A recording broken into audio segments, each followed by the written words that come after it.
It's nice to What? feel really chipper and actually wanting to be here this week, comparative to the last taping, which was the worst. It was the worst. I'm actually very happy to be here as well. Last week was a struggle, and if you're watching this when this goes live on the main channel, not Patreon, we're recording this the week after we actually recorded Superman 4: The Quest for Peace.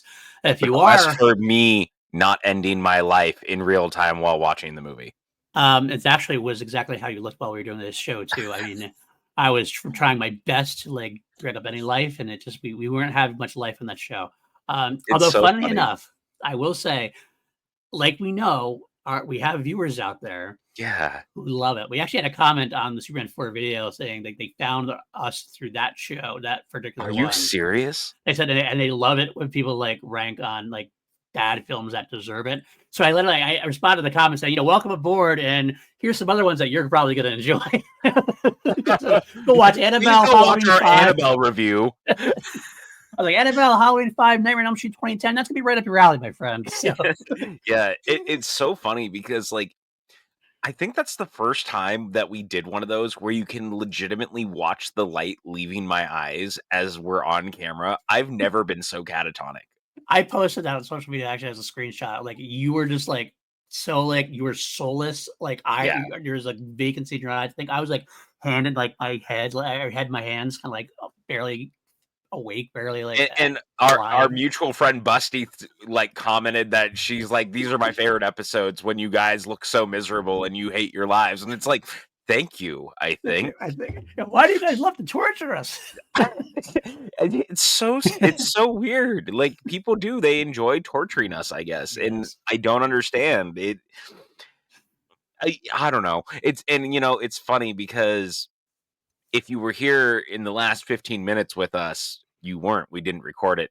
But we were actually talking about the new Conjuring film because they just released like a first look thing through Entertainment Weekly. And we were both reading the article at the same time, reading the highlights out loud. And I was like, we would make like a great like Monday morning car podcast type thing where we like read news together and Right. just kind of harp on the thing that they're saying.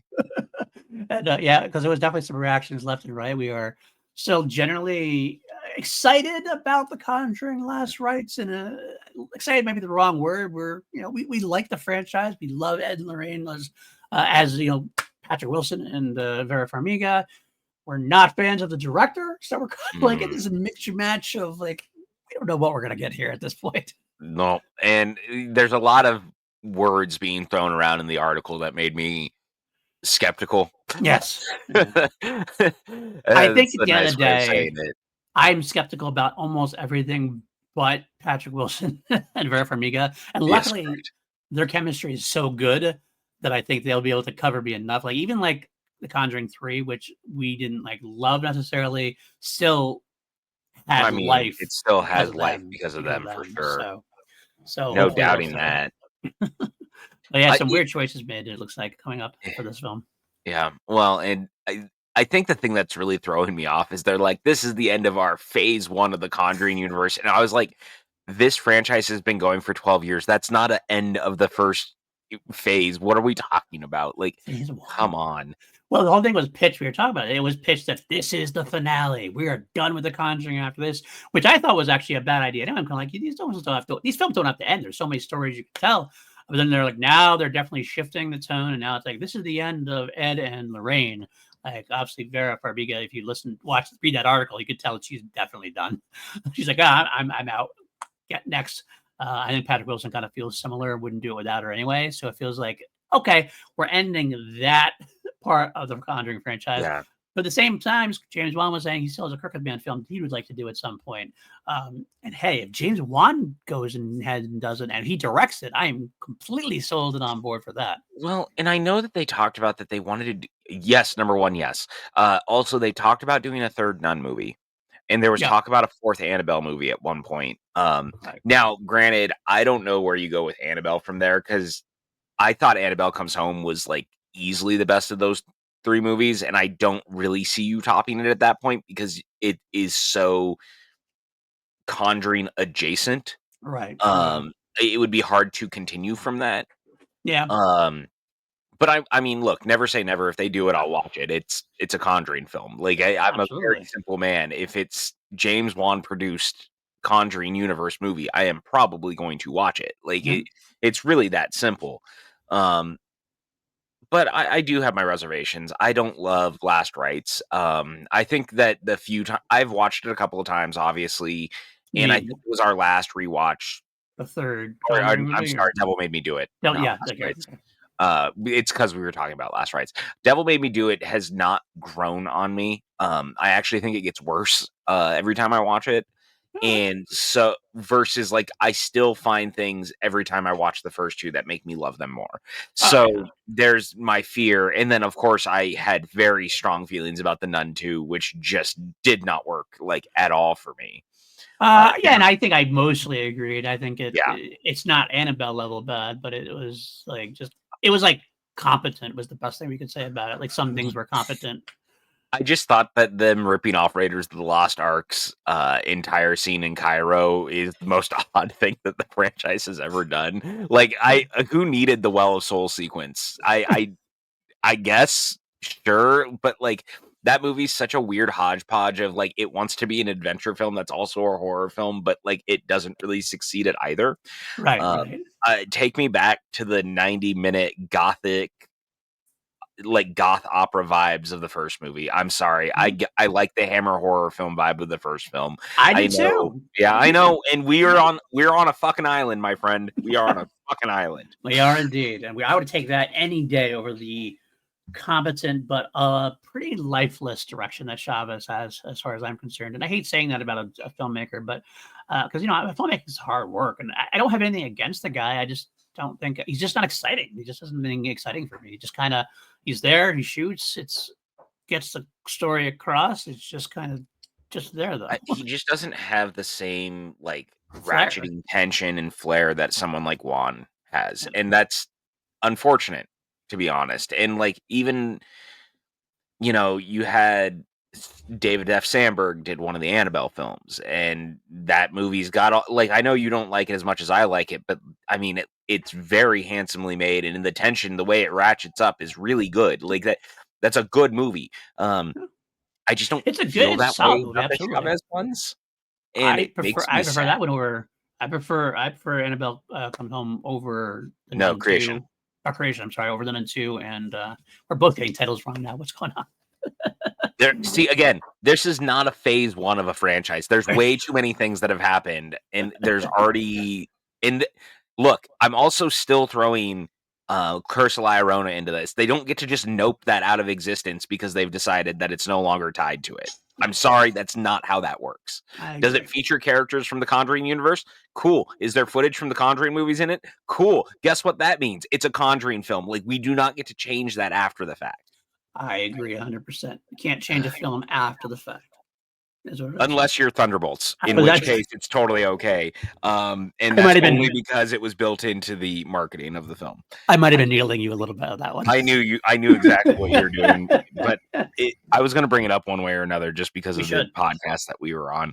Um, I I love the new Avengers thing, and so it's really funny that we're covering the Avengers today when we just got Avengers 5 this weekend, and like secretly, but not so secretly, Right. and I love that they've now leaned in on it because they really throughout the last year the marketing had the asterisk and they leaned on the asterisk. Oh They yeah. were like, you will know what this is by the time the movie's over, and they sure tell you at the end of the movie. And I'm not spoiling anything now because Marvel is like full blown pushing into it. Is that it's the new Avengers? Right. I think it's one of the more interesting marketing stunts that people try to pull. Yeah. And I think I personally, I almost wish they had like at least let it go at least a week or so before they did it. But I get It it. is just so their MO. They do this every time with the movies. I don't love that because like I I mean, know. it just I know. feels like at least give people a week or two to do it at least. I mean, I understand that like it's timely and they want to kick into it, and hell, maybe it'll boost up box office at this point. Maybe like, oh well, let's go see it now the second week. Maybe that's what's going to be. I think Um, it will. And I think but the word of mouth is good too, so that helps. I mean, we definitely knew this is coming anyway. I thought it was going to be Dark Avengers. Yeah. but whatever. Same similar kind of concept to it. It basically is the Dark Avengers just called the New Avengers. Really, honestly, is what it's the same thing. Marvel's been doing a lot of things. They've been taking things from the comics, but just twisting it, making it their own version because of it, it's or its whatever. own continuity, so it's Right. totally fair. Absolutely, it's 100% fair. I'm not. This is definitely not a one-to-one adaptation of anything. Yeah. It has not been in a way. It's more of like taking inspiration. Like Civil War took inspiration from Marvel Civil War. It had nothing to do with the actual concept of the book itself that came out back in the day, except for like Cap vs. Tony. That was about the only thing they really took from that, and they just put everything else around it. Yeah, for Um, sure. what's great about Thunderbolts, and I'm not going to do a big review here. Obviously, we're going to get to it on the Marvel Watch sometime in the next year or two Yeah. before we get there. Yeah. That is, I love the fact that you mentioned like how we're doing the Avengers this week on this podcast. This really took the formula of the Avengers. And it Yeah. basically we're going to take these characters that we know and we have introduced, and we're going to put them together. It's amazing how well that works when you take characters that you know have some kind of history with, some kind of like expectation with, and then you put them together and mix and match those parts. And when it works, it works well, and Yeah. Thunderbolts works really well. Right now, I'll say it as of right now, it's top 10 Marvel for me. It's close to top 5 Yeah. Marvel for me. I mean, I'll say to your point, I said that to you walking out. Mhm. I'll say it now before we even get into the bulk of what we're going to talk about. I think it actually takes the formula of this movie and is arguably more successful at it because it also puts a beating heart underneath it that as much as I enjoy the Avengers, that movie is a lot of style. Mhm. And that's not a dig.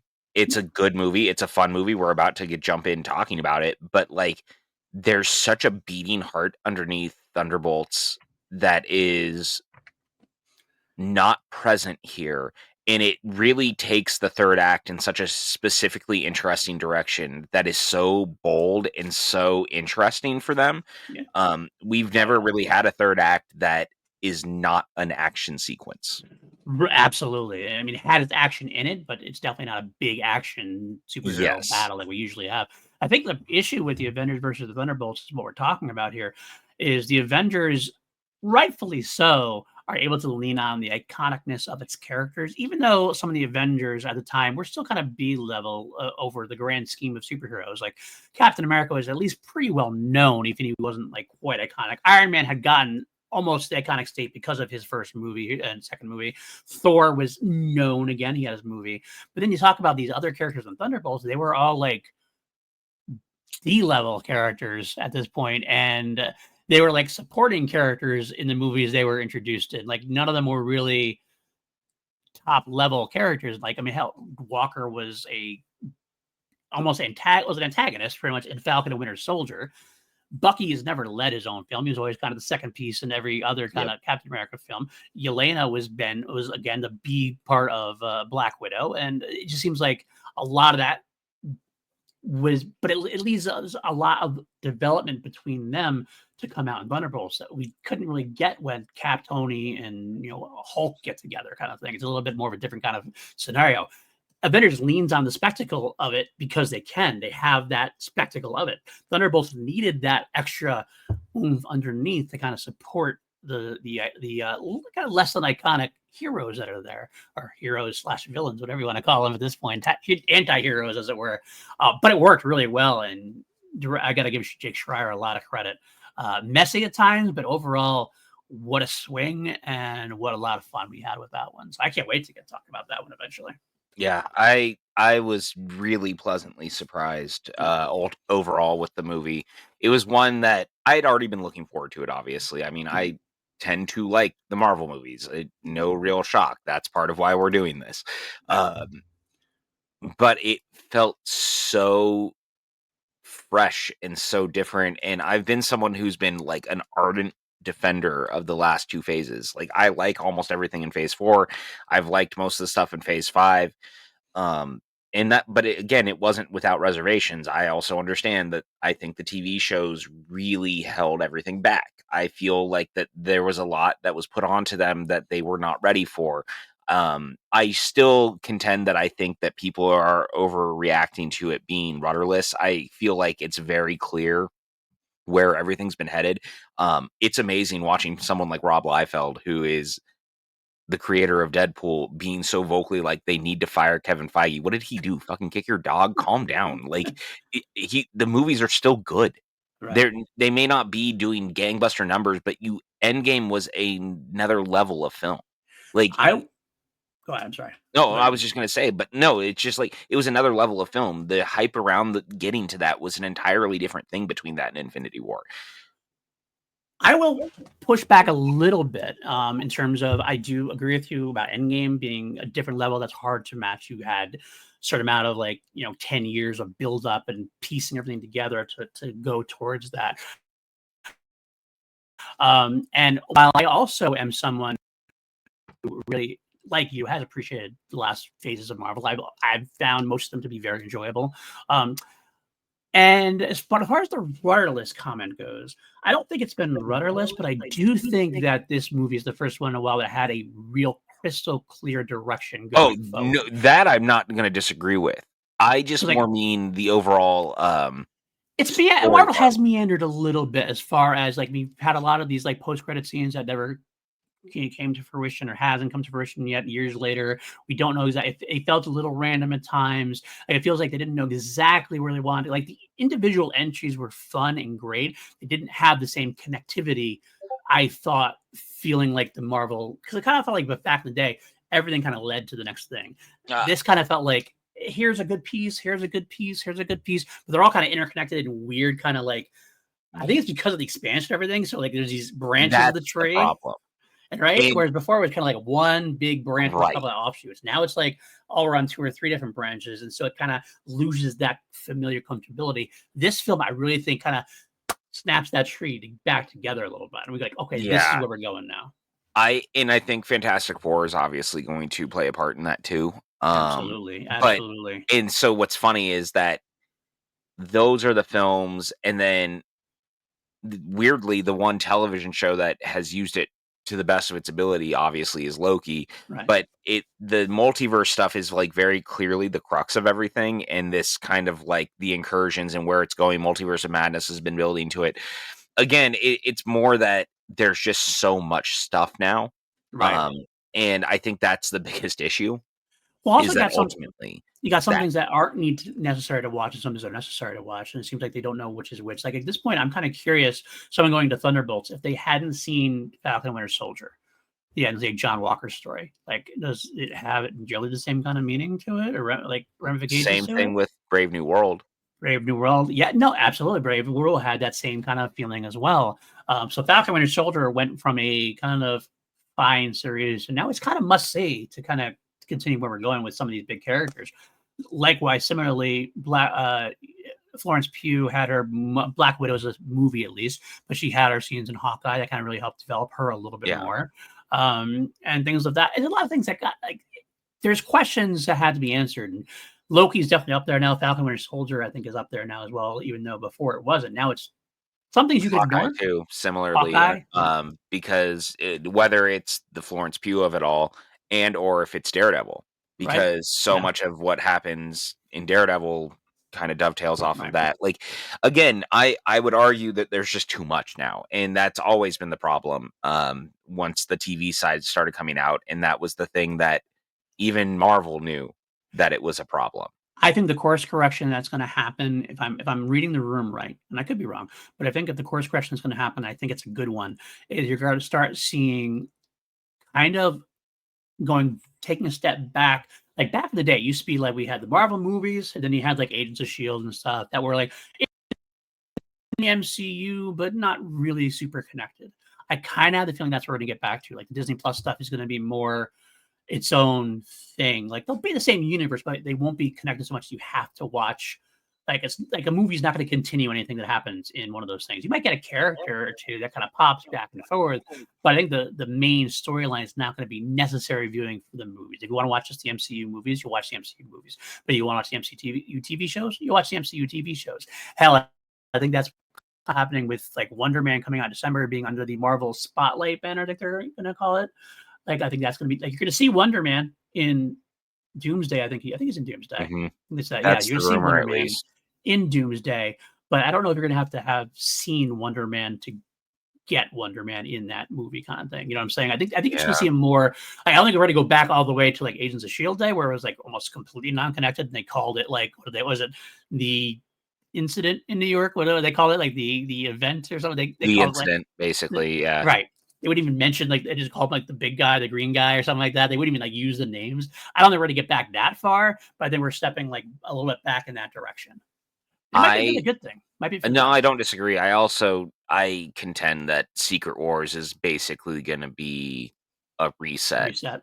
Yeah, that makes and, I sense. mean, it makes the most sense at this point because 'cause you've gotta be able to break away and move forward, and the Absolutely. only way to do that is to have a nice reset that will allow that to happen, um, because we have come a long way Mhm. from the Avengers of it all.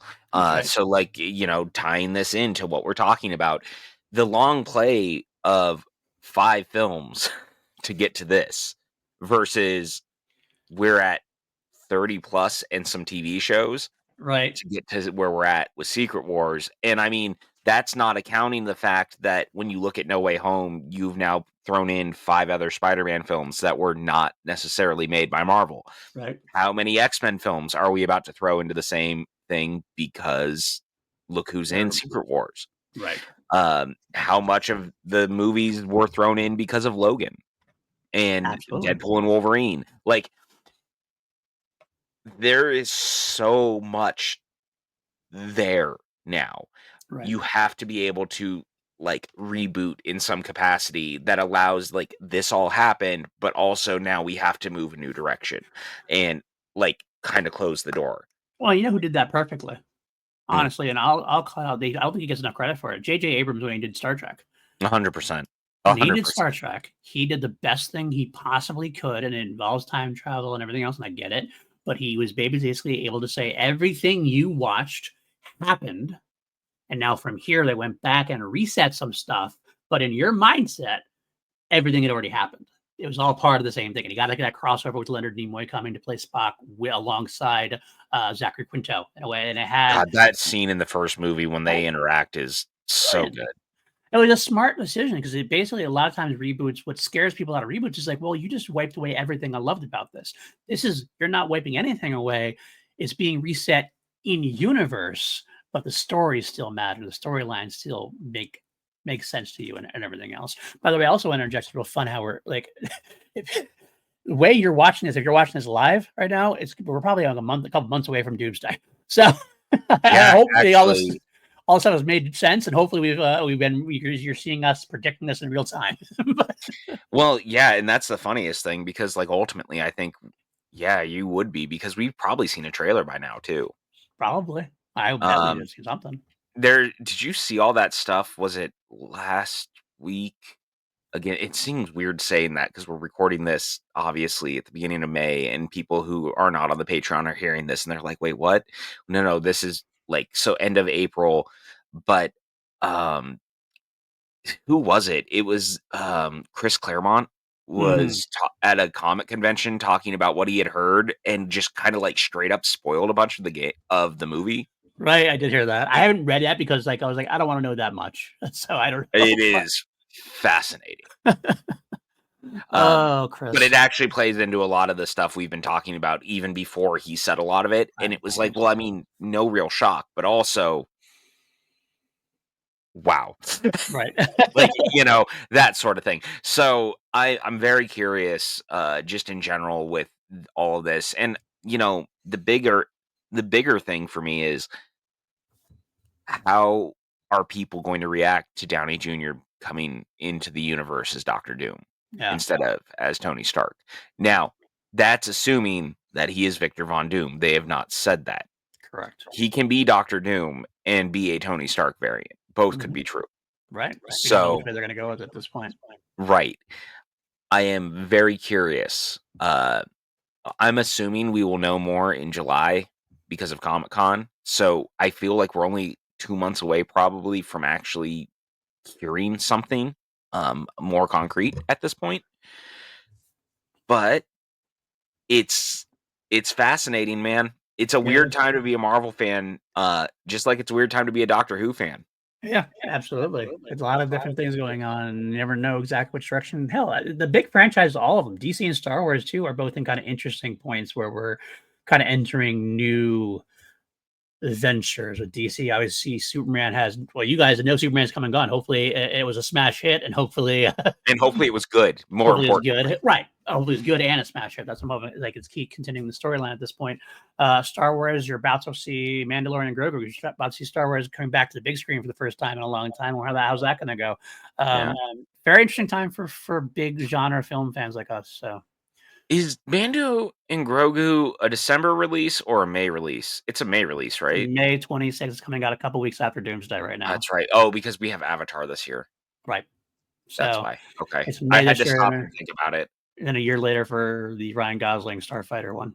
So basically, it's going to be every year for Star Wars at this point, Yeah, which is a it's good a run. it's a weird time to be a genre fan because everything's kind of up in limbo. Right. The DC universe has already started. Also, like pre-Superman in all of this is that Creature Commandos is set in the universe. Right. I finally watched it. It was fine. I Okay. didn't love it. Um, I thought that the finale was really messy. I felt like it didn't really land.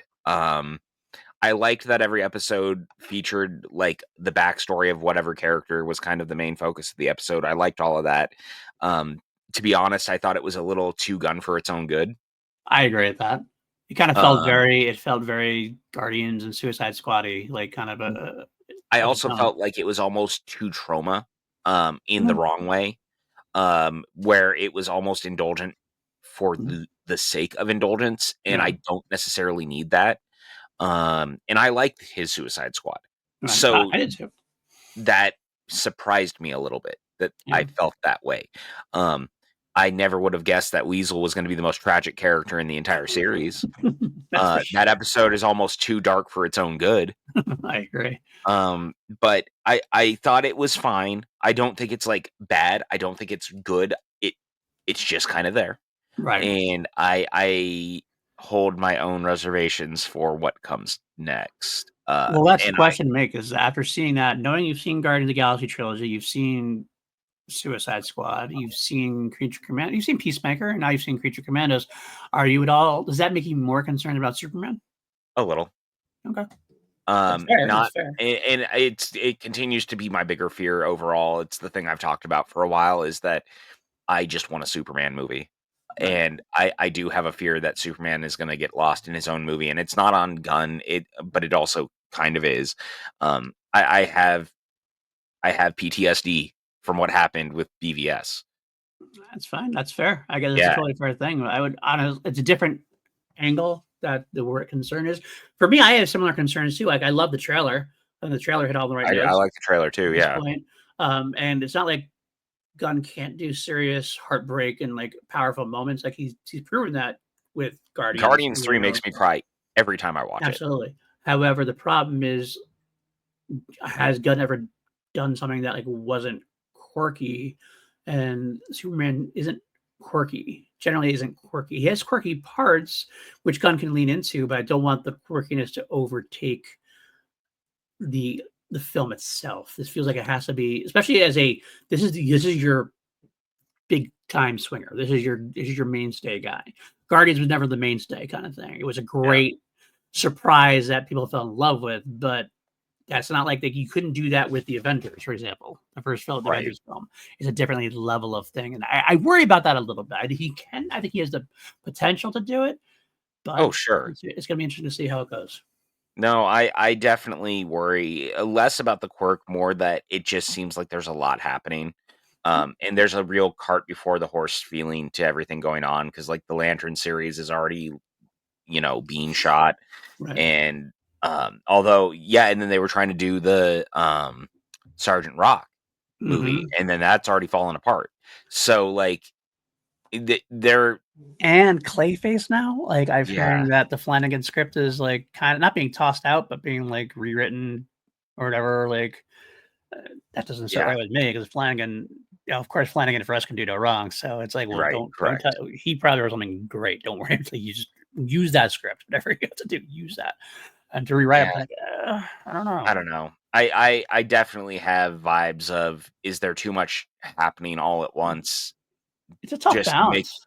it is, and it's like, I just want the movie to come out and be, like, good, and if Right. it's good, then we can worry about the rest. If it's bad, then you've already gone down that rabbit hole, and it's like, do you recover from that? Because that becomes the Man of Steel of it all. Right.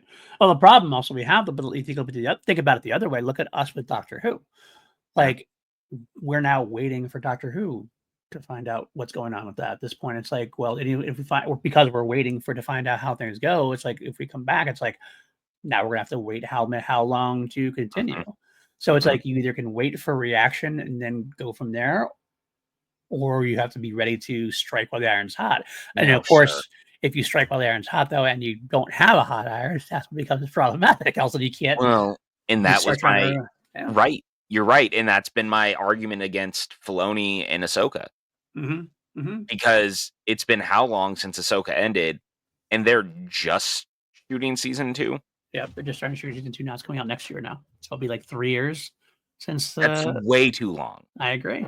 It's That's way too part of the long, and it problem. actually the bad part about that is it also threw a wrench into their plans for the 50th, because the 50th anniversary was supposed to be the Thrawn film. Right, right. The Filoni Mandoverse film. Yeah. Yeah, 100%. You know, this whole thing that they've been building to, Yep. this whole Heir to the Empire thing that they were trying to do. Hmm. Can't do it now. So you can't do that now, and it's like, so what's the 50th gonna be? Because it's not gonna be. Starfighter. Is it Starfighter now? That's what it's coming out. It's coming out May 2027. I mean, look, I'm looking forward to that movie, don't get me wrong, but, like, As the really? 50th anniversary, that's I mean, yeah. Yeah, like, not episode 10, Right. not the movie with Thrawn, not the Yep. Yeah. dude, I I just don't know. Let's take that into play now. So now let's well, say and we waited also for Superman. Let's say we wait for Superman, and all of a sudden Superman does hit. Then you okay, now you can move on with stuff, and then now it's going to take how many years to get the next film into the marketplace at this point. You oh, I lose know, momentum and you're that not way. So wrong. it's like there's this. I don't know what you're damned if you do, damned if you don't. It's almost like you have to plan like you're going to have a hit, Yeah. and then if you have the hit, great, and then things can move forward. But if you don't have the hit, then it's like, well, now we gotta It's just shift it such a a minute now. mess, dude. It's I mean, hell, just such a Marvel's still doing that too. Let's be honest with you. Do you realize? I don't well, know if yeah. you noticed or not. Ironheart's coming out next month. Mhm. Have you seen it? We haven't seen a trailer for Ironheart. We have Okay, no, wait. Ironheart in like the real time series. next month Yeah. or in No, in like as in like a month from today while we're recording this. It's coming out okay, in that's what June. I'm asking. Yes. Look, I keep getting a little wibbly wobbly, timey wimey with the way that we have to talk about things Right. Right. on I this get it. version of the podcast. I Okay, get it. no, I had no idea that that was next month, Yeah. but that has also been pretty much par of the course for all the stuff that Marvel, Right. Disney Plus has been like. Because, But I feel like dude, I that's the forgot Daredevil was even coming out. yeah. And Daredevil was actually probably the thing they hyped up most for Disney Plus in a while. I think that was kind of one of the things that actually had some genuine organic hype. Ironheart has like no hype. Like I have not heard. I didn't. It's obviously the character was in Wakanda Forever, but Yeah. that film was a long time ago. Wasn't the most successful film overall. Some people really loved it, and some people thought it was Well, fine. it was the COVID bump too. Like, we have to remember that. Absolutely, Yeah, it was an impossible situation. Obviously, passed yeah, some Chadwick Boseman, how to Coogler handle it. But regardless, I kind of feel like that's kind of come and gone, with the exception of like how much people loved Angela Bassett's performance. Like that's the thing that really lasted from that film. Like, and now we're getting that character in their own series, the Ironheart character. But like, does people even remember who Ironheart is yeah, at this point? I right. mean, comic book fans do, but like anybody else, like I'm just kind of like I barely know who she is. I didn't read that level. I didn't read her comic when it came out back. I wasn't reading comics during that time. I've kind of caught up because of Wakanda Forever. I've looked back at it, but I'm kind of like, oh yeah, I didn't know it was coming out either until I read a tweet about it when somebody else was complaining about the fact. I was like, well, it's coming out next month and we haven't seen a trailer for it yet. So what's going on? Like, how can we not have a trailer for it? It's like it feels like That's I know that that movie or that show rather has had some behind the scenes stuff, so I'm sure that plays a part in it. It's I'm just sure. that's really disheartening. I It's think it's really dumping. disheartening. I think we're just dumping. I think it's Marvel's like, all right, it's shot. We can either back girl it or we can just kind of get it out of the way and move on to the next thing. Yeah. I think that's what Well, it is. I look, I'll say this. At the end of the day, good, bad, or otherwise, I'd rather at least it gets released. I don't like when we 100%. I don't like this new version of we made a thing. We're not going to release the thing. Right. And you're just like, "Wait, what?" Like, but why? I don't understand. Right. So, you know, I'll take the good with the bad at the end of the day, hoping for the best, obviously. Uh, yeah, but with that, it's been 35 minutes. We've barely touched on it. We Let's should get into it. probably start talking about the reason that we're here, and that is 2012's The Avengers, or as it is known in other parts of the world, Avengers Assemble. Yeah. What a stupid title, but that's fine. I understand why they had to do it, especially in the UK, because the Avengers was a very different property over in the UK than And um, appeal and yeah, yeah. I freaking love the Avengers, and yeah. I'm talking like the TV show, Not the Sean um, Connery. not the Sean Connery, Ray Fiennes, Uma Thurman movie that I did see in theaters as a child, and even as a child, I was like, boy, this is bad.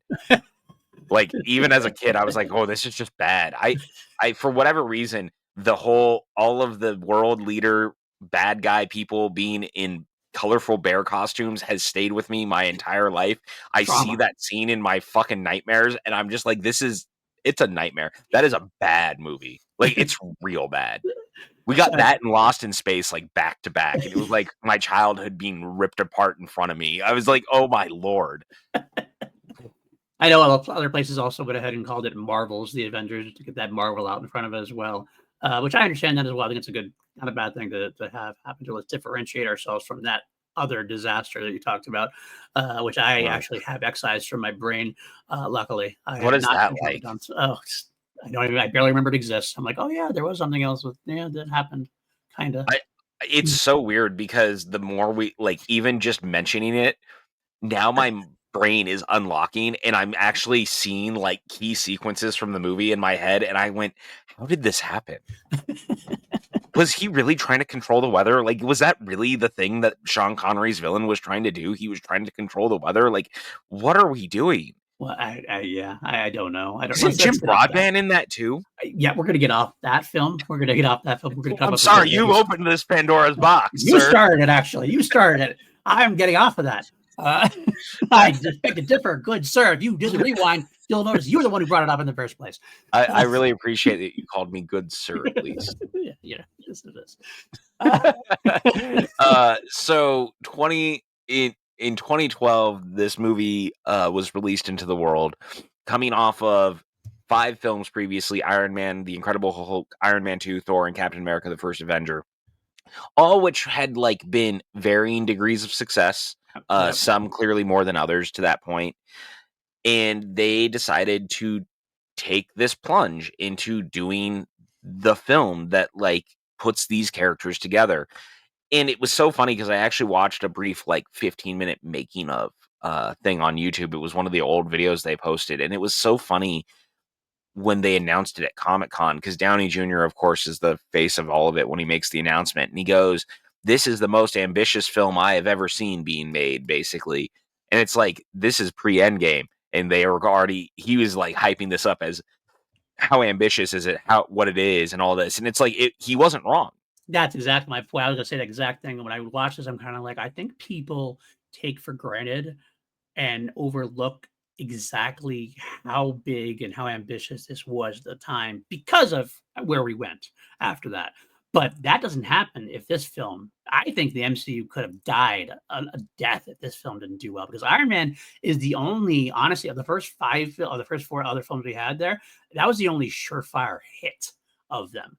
Like Hulk was good, Thor was solid, Captain America: First Avenger was solid. Iron Man 2 was not loved, but it was solid. Money wise, it did well enough. Mhm. This is the thing that brought it all together. Everybody went, "Yes, this is working now. Now this is working. We can move on from there." This is the first one that really got us that connectivity that really formed the basis of the MCU for the rest of its time, really, at least through till Endgame, if nothing else. Mhm. So it's a lucky that they got us to work. I mean, it has development for a long time. This was first pitched back in like 2003, I think it was, and then it kind of like went through various iterations, and the plan was changed. The plan formed up when Iron Man hit. They're like, okay, 2011, that's when Avengers is going to come out. Got shifted back a year, obviously, with other things coming around it.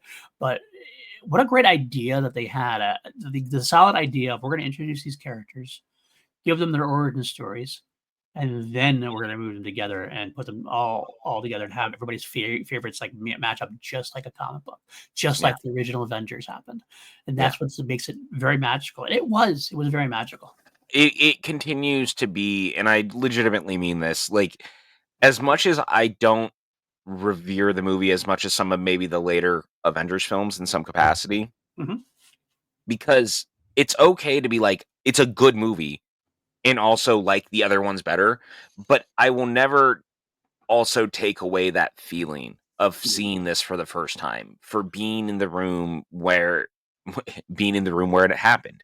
Okay, And, Hamilton. yeah, and it's so funny because I lived in Los Angeles, um, at the time that this came out, Right, and I actually got to go to that first fan screening that they right, did the week before the movie opened. right. And you can I actually, funny enough, in that making of, remember when I texted you last night and I was like, I was in one of the behind the scenes things. You did that. That's the one. You can see me in the crowd. The little younger PJ is in the back, but you can see my face. Like I am very clearly at this fan screening where the cast comes out, and then like after the movie's over and everyone loses their minds. Right, right, that makes sense. And I will never forget that feeling of And watching that movie for the first time because it just from the moment it starts, I mean, that movie is, like, going, and it yes, doesn't stop.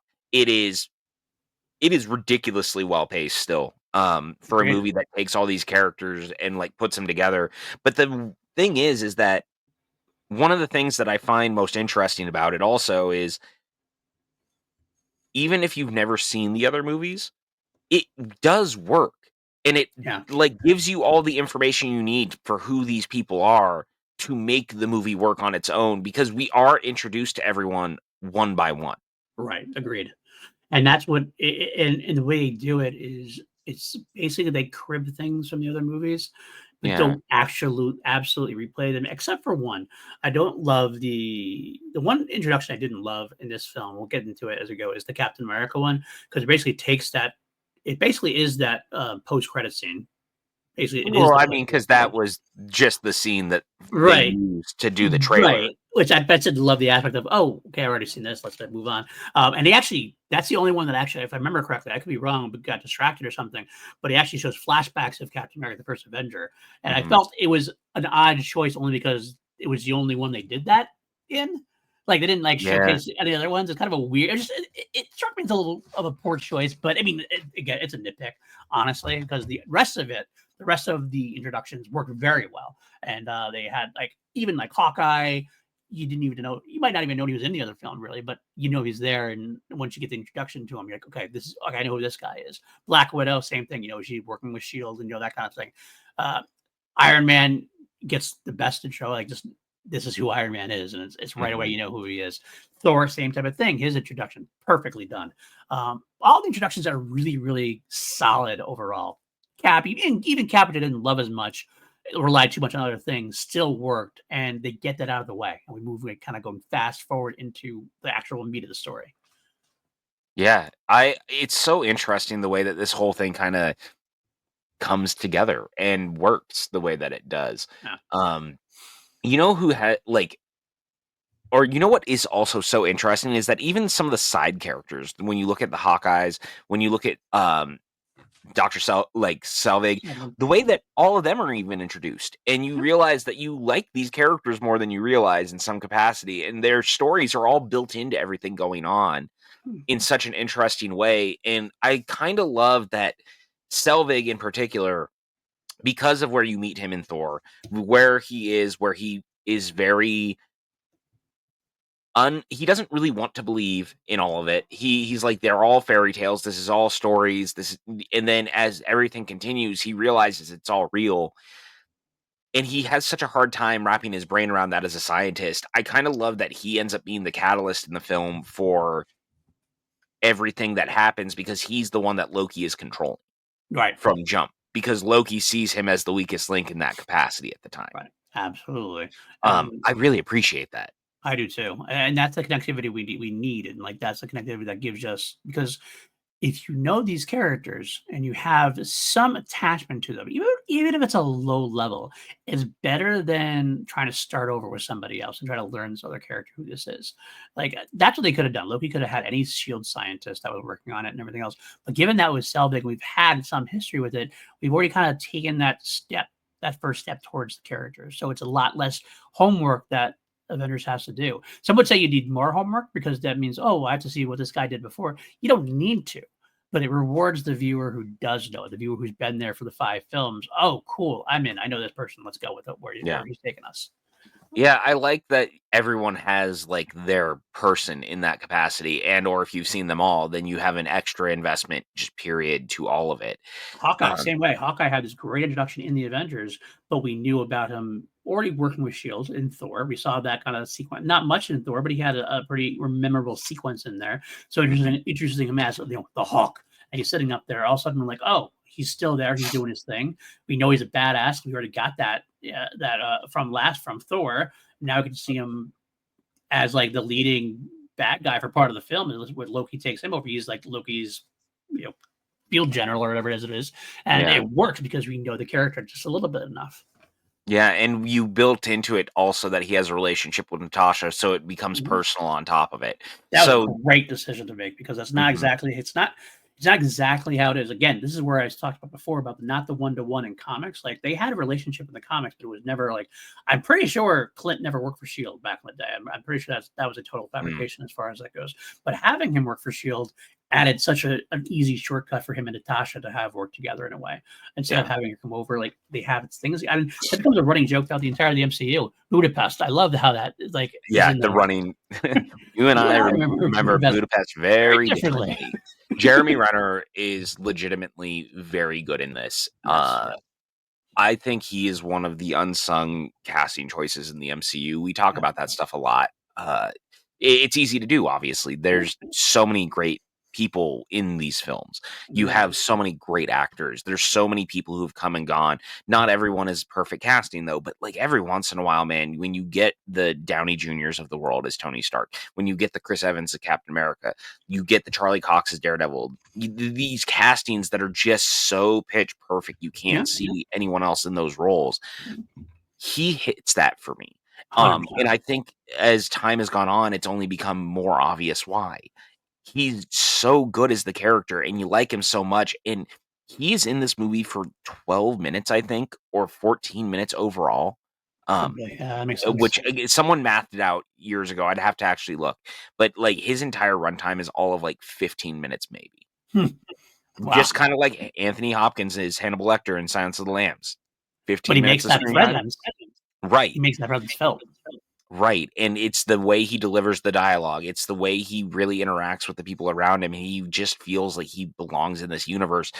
I can't see Clint Barton as a character without him now, and that's so fascinating to me that he was also the one who got lowballed on the 2nd season of the TV show. I was about to Like, bring that what in a there, yeah. yeah, like, what a baffling choice, because as far as I'm concerned, he's one of the original Avengers. Why would you lowball that guy? Right, absolutely, and even if you could make the argument that they were doing a kind of, like, pass the torch series, I think that's what they were trying to do, like, have Hawkeye pass it to Kate Bishop or whatever. Even so, like, you still give him the money because he's earned it. He is part of the OG crew. You give him the respect of giving him what he deserves. Even if you're trying to lower the budget, I get that, but he is the star of that. He's the star of that series, and he is Hawkeye. You're making a series called Hawkeye, even if you're bringing Kate Bishop in to be the new Hawkeye, he is still that he's the titular character of that show. Yeah, You can't 100%. So take him down.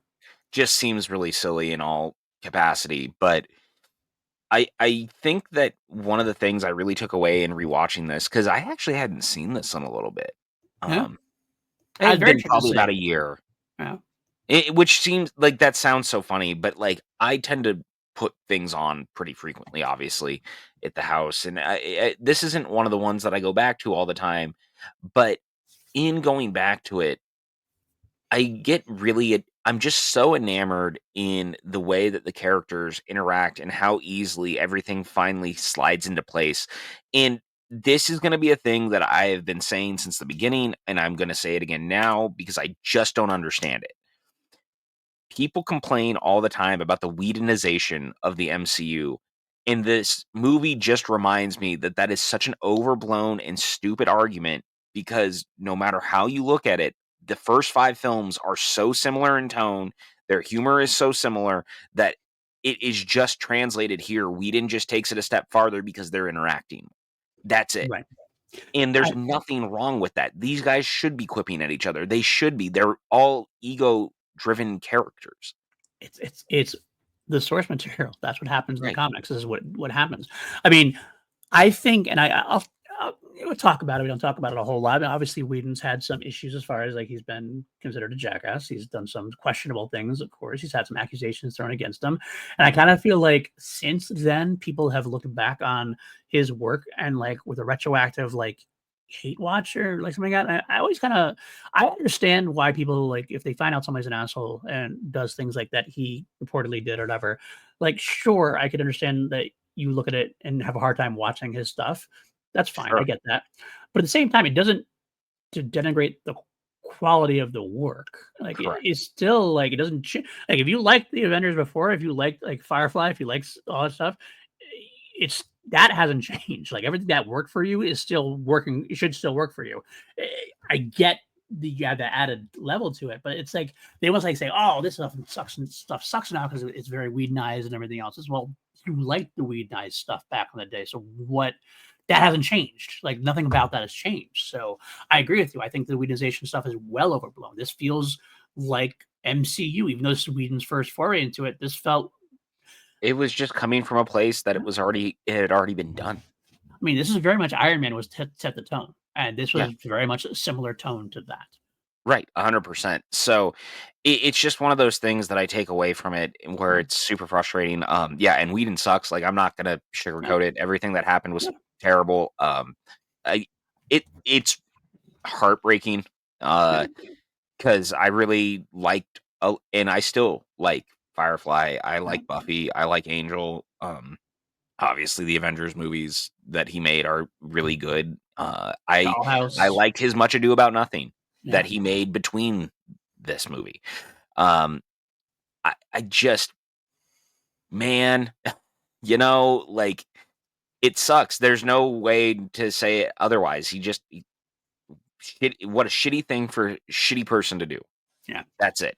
That Especially and given his especially given his acumen and his portrayal of himself, his projection of himself, as it were, yeah, as this like, feminist and yeah, strong female supporter. And it's like, kind of, God, man, really, you're gonna do it? You're gonna be the one to do that? Uh, yeah.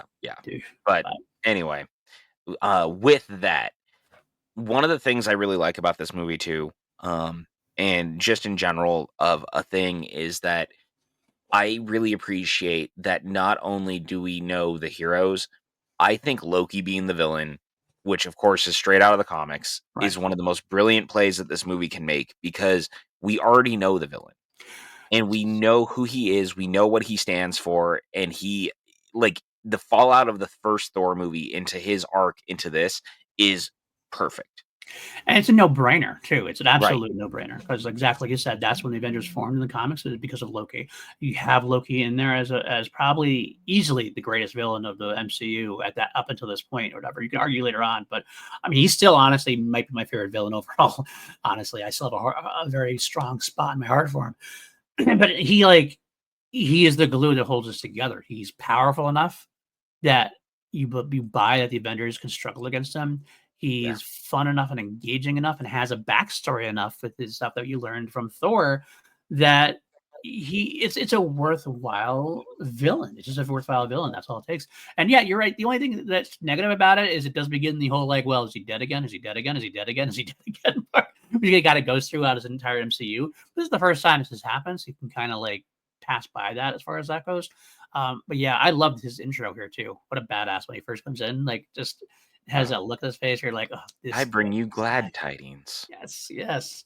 Ah, so good. I It's am so built good. in And Asgard. man, I am burdened with glorious purpose. freaking you can't do worse than Tom Hiddleston. Yeah, God, The Tom dude Hiddleston. is just so good. He is. He's just so good. Yeah. He's probably one of the best. He's definitely top five castings for me in MCU. Easily. I mean, and the fact that even to this point, right? Loki has died kind of 3 times in some capacity. And when he comes Um, back, you don't care.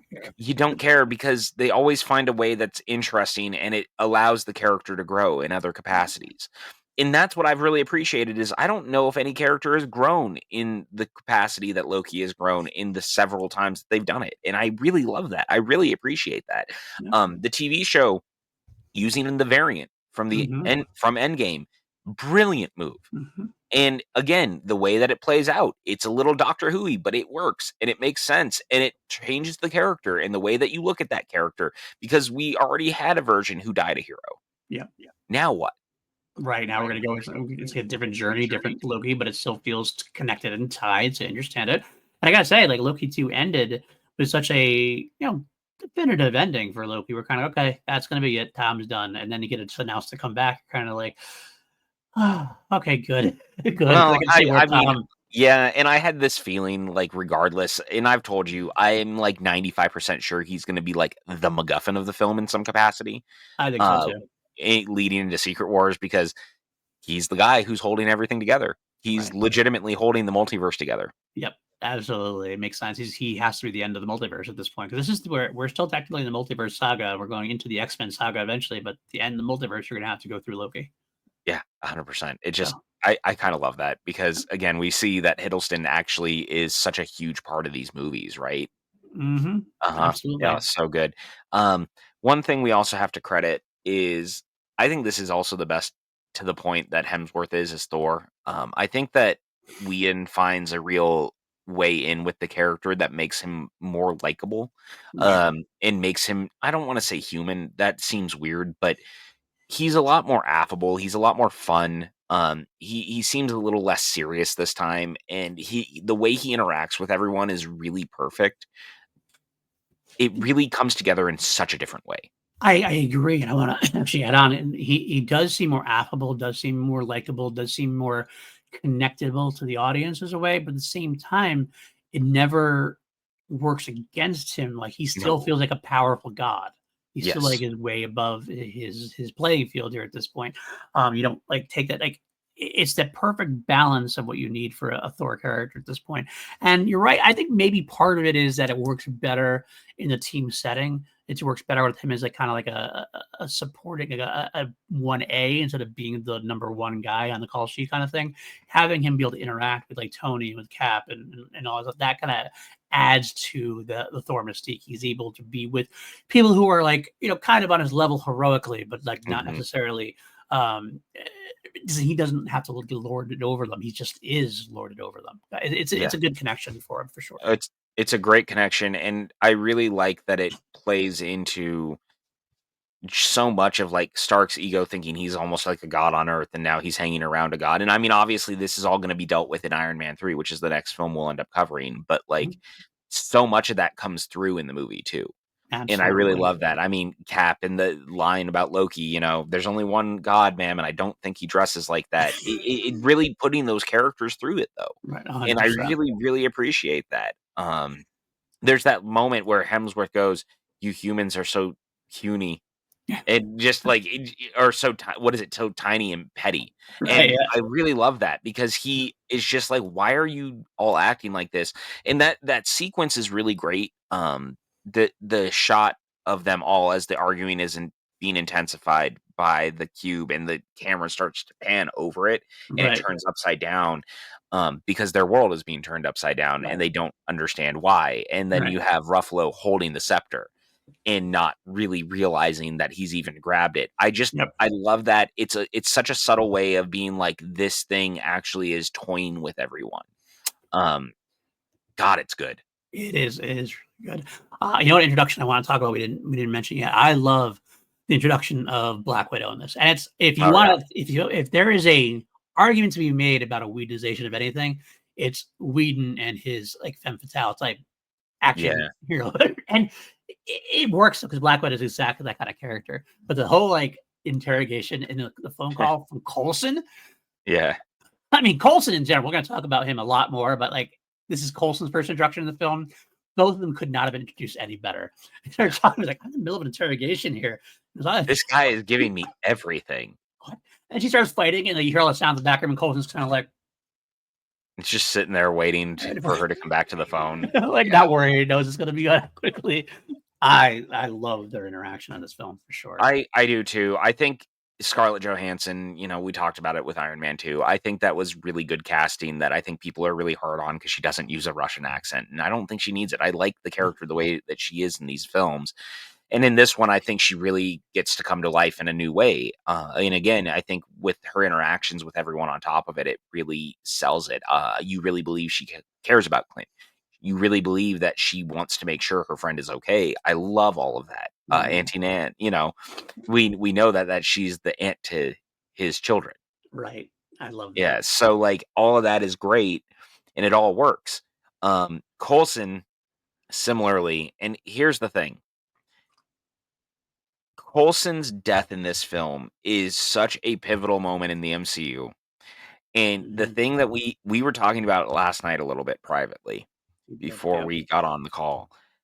The thing is like it's a great moment and it really works and it breaks your heart and it could derail the film and it doesn't because the film leans on that moment and makes it a bigger thing within the confines of the characters and the Right. universe and also knowing that Fury plays them on top of it, Right, which is very Fury and which is very very well. Fury. Um, that stuff is so good, and it also is because Clark Gregg is so good, because we've liked him to this point in the 3 movies that we have seen him in. What I said to you after we talked about it is because you were so how great it is, and I kind of brought up, well, it's great and it's not. It's overall great for the film itself. I do think we lost something without him because without Coulson in the MCU films, there definitely is something missing from the MCU films after this because he is such a beating heart to the film. A lot of times he's almost like the audience entry point if the audience was allowed to be really super cool. Like, because Coulson's definitely super cool, but like you're there with all the like get to see all the Avengers and these gods like doing their thing. But he's so like lockstep. And I love. I hate the fact that we don't get him anymore. I know Agents of Shield aside, he does return for Agents of Shield, but he's never again. This is the last film he's in. Unfortunately, I think we lose something not having Clark Gregg in there. So not having him is not a good thing. However, it does thread that balance, like you said, because they do. This is not like a Randy and Scream 2.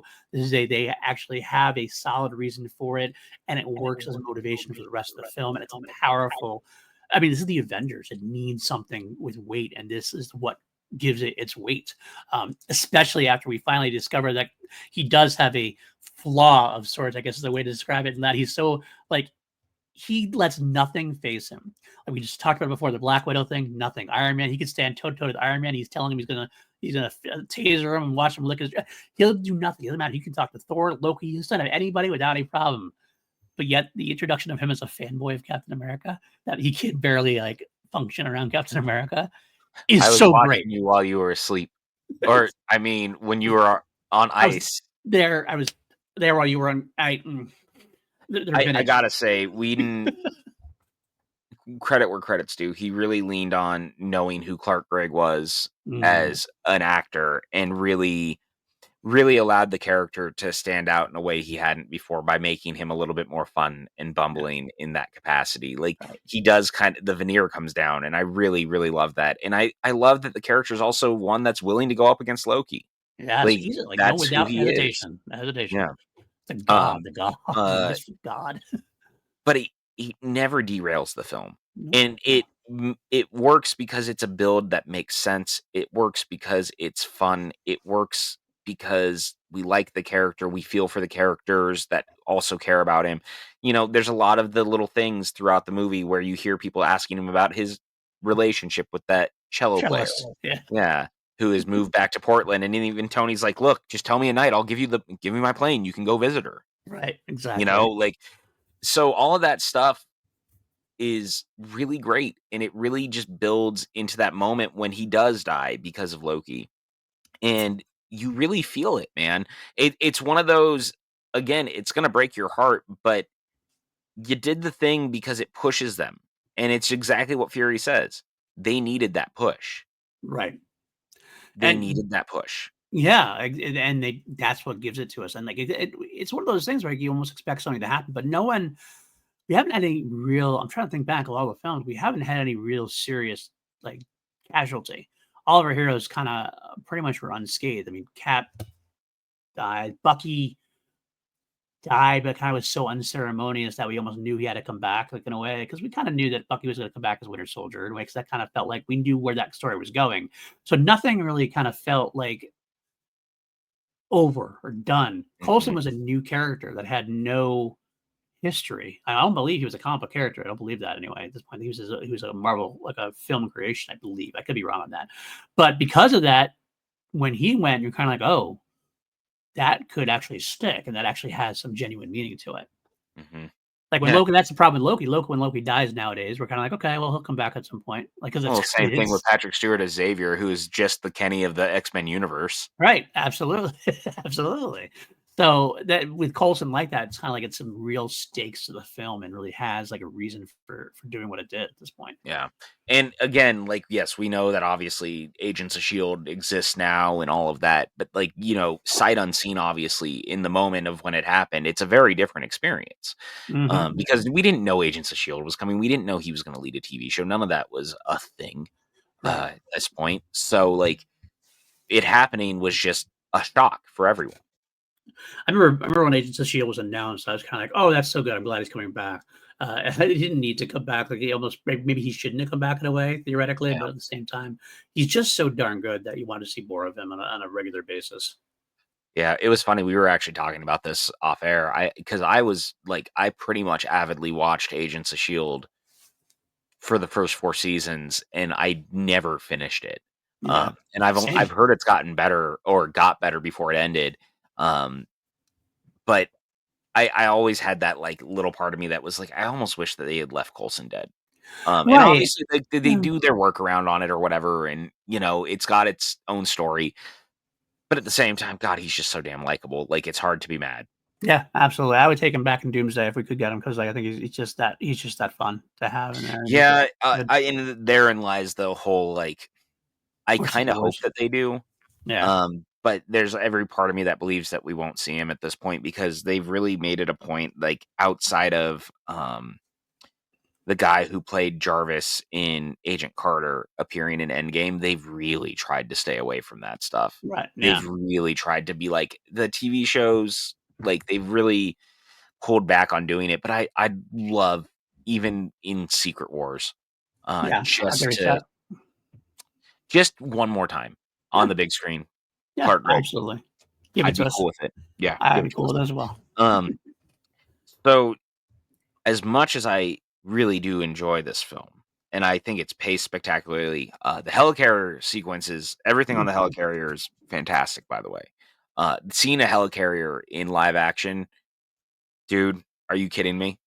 That was such a like Comic unbelievable fanboy. nerd moment. The moment you realize that they're legitimately on a helicarrier and this thing is about to fly. Holy crap. You're like Holy Captain, shit, you're like dude. Steve Rogers. You're like Steve Rogers at that point. I love the whole thing. He's like, "Is Yeah. this a submarine?" Oh, and it comes up the $10 bet with Yeah. Fury. Yeah. Also, Ruffalo, the "Oh, no, this is much worse," It's much is worse. one of my favorite lines. Okay, actually, Ruffalo. Ruffalo. That's right. This is it. This is our This is, recast. the recast, the first n not the first major recast, but, like, I mean, it's the first recast of any of the Avengers characters. Right. I know that you have your feelings about Edward Norton and Mark Ruffalo. Mhm. I am reminded every time that I watch this movie why I like him so much as Banner. I just really like how behind his eyes you can see something lingering. He's trying so hard to keep it together, and yet he's still so affable and so likable, and I believe the shit that he's saying. I see that guy inside of him. I love how he talks about the Hulk as the other guy. I love the way he delivers that dialogue. I love the way he interacts with everyone. Um, Again, it's no shock that Downey Jr. really pushed to get him into the movie. It is no shock that he was the one who was like, he needs to be Banner. Um, I love him in this. I love him so much in it. What I will say in rebuttal or whatever, is I love him in this movie as well. I mean, I do enjoy him in the movie. This is not. I've never been anti Mark Ruffalo. I'll tell you that, just to clarify that. I still, Sure, sure. I just feel Ed Norton works scientifically better. I think as the intensity of Ed Norton works Yes, better yes. You for hate me Mark overall. Ruffalo. We hear you. Okay. I will actually, I will give credit to Mark Ruffalo in that I think Mark Ruffalo plays better with others in terms of a team movie kind of thing.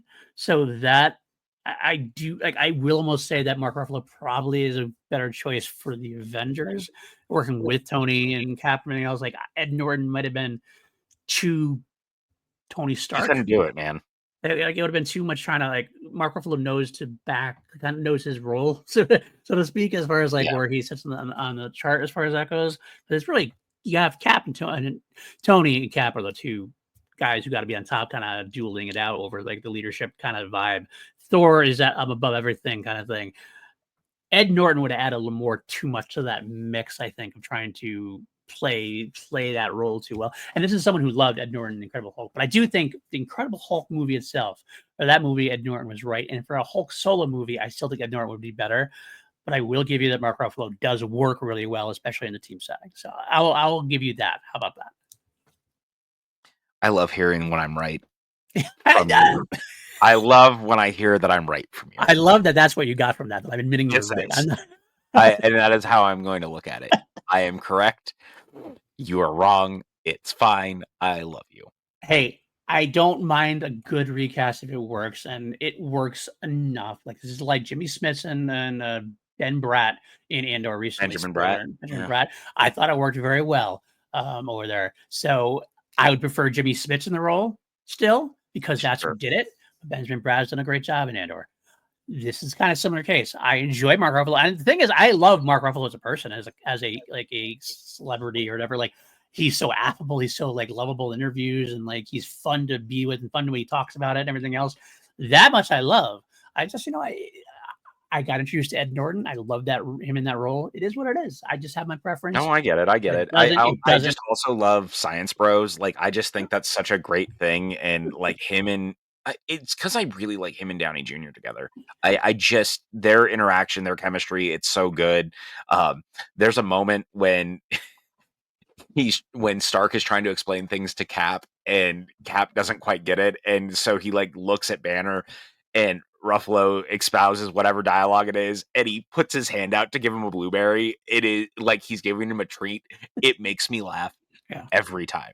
Like it's like, good job. Here's a treat. Like you got what I was saying, and I've always loved that. Their Right. first interaction when Tony walks up to him continues to make me laugh every time, which is your work on whatever physics is, unparalleled. And I'm a huge fan of how you turn into a hulking green rage monster. And like Banner just looks at him dumbfounded and just goes, thanks. Like, Thanks. oh, it's so good. Again, you couldn't do, this is one of those, if you're going to do it right. Right. And they did it right. Yeah. And I really love it. I think it's good casting. This version of the Hulk is great too, because it's a version of the Hulk that is a little more animalistic. I like that he's a little more hunched over. I like he's a little more ape-like at times, but at the same time, he's a thinking man's Hulk in some capacity. That dude is thinking about how he's going to break shit around him all the time. And you can see the gears turning, which is why when Cap turns to him and goes, and Hulk, smash, in that smile on that character's face. And we have to credit Ruffalo with all this too, because this was the first time they really did emote casting for the character. It was always just CG before this. Right. And so the fact that he did so much like video capture for his face, the emotions, the way it comes through. That very first time he turns into the Hulk on the helicarrier, there's a shot where it pans onto his face and you see the pain in his eyes and how scared he is because he does not want to become the other guy. And I love that. Absolutely. I will say I do wish that we had like a alternate universe version that I could see how Ed Norton would have reacted with these guys, because it could have been very interesting to say. But yes, Mark Ruffalo does a wonderful job with the emoting and everything else. And that whole sequence, this is what I meant before, is that they cribbed on other movies. Like, obviously, in the Incredible Hulk, we had the Hulk in that factory setting the first time he popped up as the Hulk, and it was it was very much a horror movie kind of vibe. Yeah, very Universal monstery.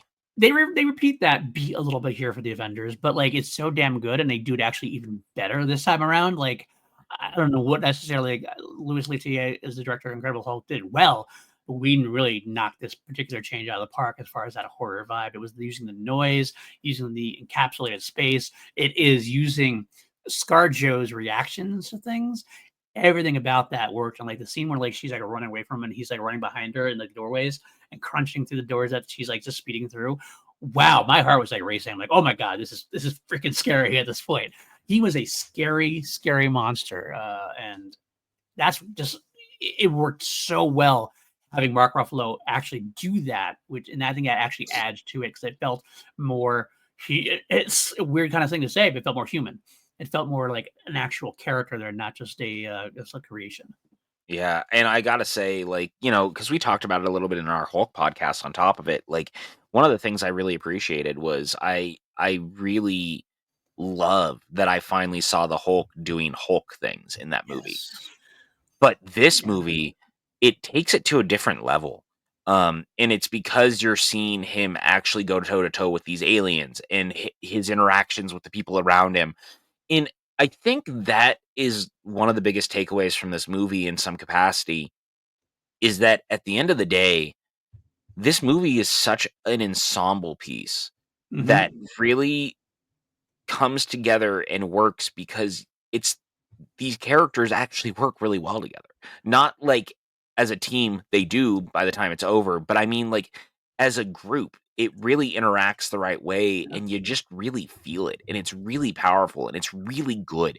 And because of that, when you see Iron Man doing Iron Man things, or when you see Hulk doing Hulk things, it kind of feels like the first time because it's done in such a different setting, in a different way that it hits just a little different, and it becomes like a very emotional response because you're seeing these characters together Right. in this capacity. In a way that we've never seen on the big screen Right. before. We've had a lot of superhero movies at this point. We've never had this kind of interaction between all the superheroes, which is again the ambition that was behind this project and why it's so successful and why I always keep this. Like spoiler, alert, I keep this sort of the top of my MCU ratings at this point, even though some people have gone dropped it down, and I get it, but like I still feel that like this every time I watch it, I'm brought back into time to that time where I'm like, wow, I'm getting this on the big screen. I'm getting Cap and Thor and Iron Man and Hulk, and I get the freaking actual comic book thing of Hulk's out, runs away, and then Thor comes and saves the day from saves Black Widow, and then all of a sudden it's like, boom, now we're getting Thor versus Hulk. So Yeah. our big movie like Batman versus Superman. No, this was Thor versus Hulk. This is what we wanted, like, and it was organically done, and it was just this is a comic book brought to life right there. Like this is brilliant. And it's so cool because ultimately also you not only do we get that, they fight. They have that moment. It's a great fight. Of Mhm. course, who is Hulk gonna take on in his first transformation in this? You want it to be the God. Yeah. I've always loved that. I've always thought Sure. that was such a great, power move in some capacity is, like, have him go against Thor, have them have their brawl, and then what happens when they get to New York? They're side by side. Yeah. They fight together. They're buddies That's now, yeah, that's what happens. Even if even if Hulk does have the which is punch of Thor great. on the side, which is my favorite gif of the entire movie. I still use that one. Thor standing there, Hulk just boom. Yeah, because he thinks that they're buddies. It's But just really funny. Like, that's how those buddies interact. in that there's a tracking shot in the middle of the movie or during the middle of the battle in New York where it's showing all the different characters doing the Oh, different things, iconic. and that leads to that moment. Yeah, That's why but, like, that entire tracking shot is one of the coolest sequences in the MCU. Like, absolutely. it's so fun, it's so different. I love seeing all the different like, one thing you have to credit is that the movie really wants every character to stand out, and so by doing that and allowing us to see every character interacting around them in the environment during the battle, you get an idea of what everyone is doing, how they're doing it, how they're working together. It really stands out, which is why I love the moment where Cap goes to the cops and he's like, "There's people in this building. You need to get them out. Then I need you to set up a perimeter up to what is it, Second Street or." whatever it whatever is, it 39th is. Street, 39th, I think, whatever. Yeah. Yeah, 39th. Yeah, 39th Street. And the cop's like, well, why would I Why the listen hell to should I you? take And then orders from you? two Chitauri jump down and he beats the hell out of him. And the cop doesn't even say a word, just turns and he's like, all right, get these people out of the building. I need someone down to the 39th. We're going to block all this off. And credit where credit's I due. love that moment so much. I love it. It's great. And credit where credit's due. I'm sorry. This is why people have such a problem with what happens in Man of Steel. It's because of this movie. And Mhm. I don't blame people for feeling this way because the fact of the matter is that you have the characters go out of their way to go, hey, we are heroes. We're here to help people. And so they find a way to get people out of this containment zone where they can actually battle and brawl and deal with the situation. And hopefully, not too many people get hurt in the process. But at least they've actively tried to help people. Well, we're going to talk a lot about this, I think, on Man of Steel when we Oh, get we there. sure We're doing are, I'm I sure. mean, we already have, in fact, if you're listening to this in December. So go check out how that went between us, because I've always argued against this in a way, because I just think the Man of Steel is a different movie and a different setting for movie. It's always been like, I understand why people don't like it, but I think if you take that film for what it is trying to do, then I think it's okay. And because the Snyderverse DC thing was less about heroes and more about gods. They were gods amongst the people, and that's how they. And your miles may vary. You may choose to say that's not my Superman. I get that, but if you go in to that with the knowledge and the acceptance of that film is brilliant for what it does. But that's an argument to be had for later on. We can get there. I understand your point about that, especially when it comes to the Marvelization of things. But in Marvel and the Avengers, what they're trying to do is something well different than we're trying to do in DC and in the Snyderverse. Marvel is trying to create those type of moments, that heroic. This is the Avengers teaming up. This is the Avengers becoming heroes of the people and of becoming Earth's mightiest heroes. That's what this is, and that's a totally different kind of film. But I understand why, to your point, why if that's what you're going for and that's what you want Superman to be, then that's why you would definitely prefer this over that, and probably shut on Man of Steel, and that's fine too. But I like the fact that we get both. But that's my own different. I get it. Don't get me wrong. I understand. I guess for me, and obviously this is not the podcast for it, but I just think it's because Superman is Superman. There's Yeah. no reason, regardless, that there shouldn't have been some attempt at that. If I you're gonna don't try care. to I don't. if you're gonna try to reinvent the wheel or something else, you got to reinvent the wheel and stick to it. You can't try to Yeah, try but I to. think that's the problem is that there's certain things you don't reinvent the wheel in some capacity. That's all I'm saying, Okay, and that's that's tough. okay. We'll We argue later. We're gonna stop this now. We're gonna stop this one of our tracks. We have a whole podcast on Man of Steel coming up, so we'll get there. Yeah, it's actually not that far away either No, because we're only 2 movies away from it as that's on the right. Superman side of things. That's right. So, We'll get there. We'll I see how it have went to down. say, So let us know in the um, comments who won. I don't remember. I think that one of the things that works really well in this movie's capacity also, we've already talked about Hiddleston obviously as the villain, but when he goes and tries to make everyone bow down to him. That entire sequence where the Avengers capture him for the first time is such a standout sequence in the MCU because you really believe that this guy really is, he wants to be the leader. He really does believe he is owed this after what happened in Thor. And that whole sequence when he was like, isn't this better? Isn't this like your natural state to be leaning down? And the one guy stands up and, we kneeled before, but men like you, and just the way he kind of fights back and Loki's going to kill him and then Cap drops down in front of him Yes, and so saves beautiful. that guy. And I love that sequence because there's a play on the real history of that area. There's a play on what's happened in our world. There's a play on all of this and how we should not bow down to people like that. Especially involving Cap. Yes. Like that, like having Cap be the one makes Yes. exactly the most sense there, and that's what it is. It's beautiful. The fact that Loki's doing it as a distraction is awesome. I love that. Like Mhm. it's a brilliant Loki doing what he did. By the way, I loved also the implied like taking of the eyeball that we learned Mhm. later on. He didn't take that eyeball. It's actually just like kind of some kind of scan. But it's kind Yeah. of a fun, like a little cool way to do that as well. No, that's one of my favorite bits in the whole movie. The only thing I have a complaint about in that scene, and it's not necessarily confined to that scene, I will say this is not the best Captain America suit. Oh no. That It it's look one of the many things that this movie is held back by, it admittedly. it feels like I'm watching the Roger Corman movie for a second there. Sometimes when I'm looking at Cap, like that's what we're going with. Like compared to what we get later on, just feels So so rubbery. chintzy and so like It just just looks so weird. bad. It looks like a Halloween costume. It really Well, does. and I blame the way that the movie is shot more than anything, because um, the truth of the matter is this is a movie that does not look that great.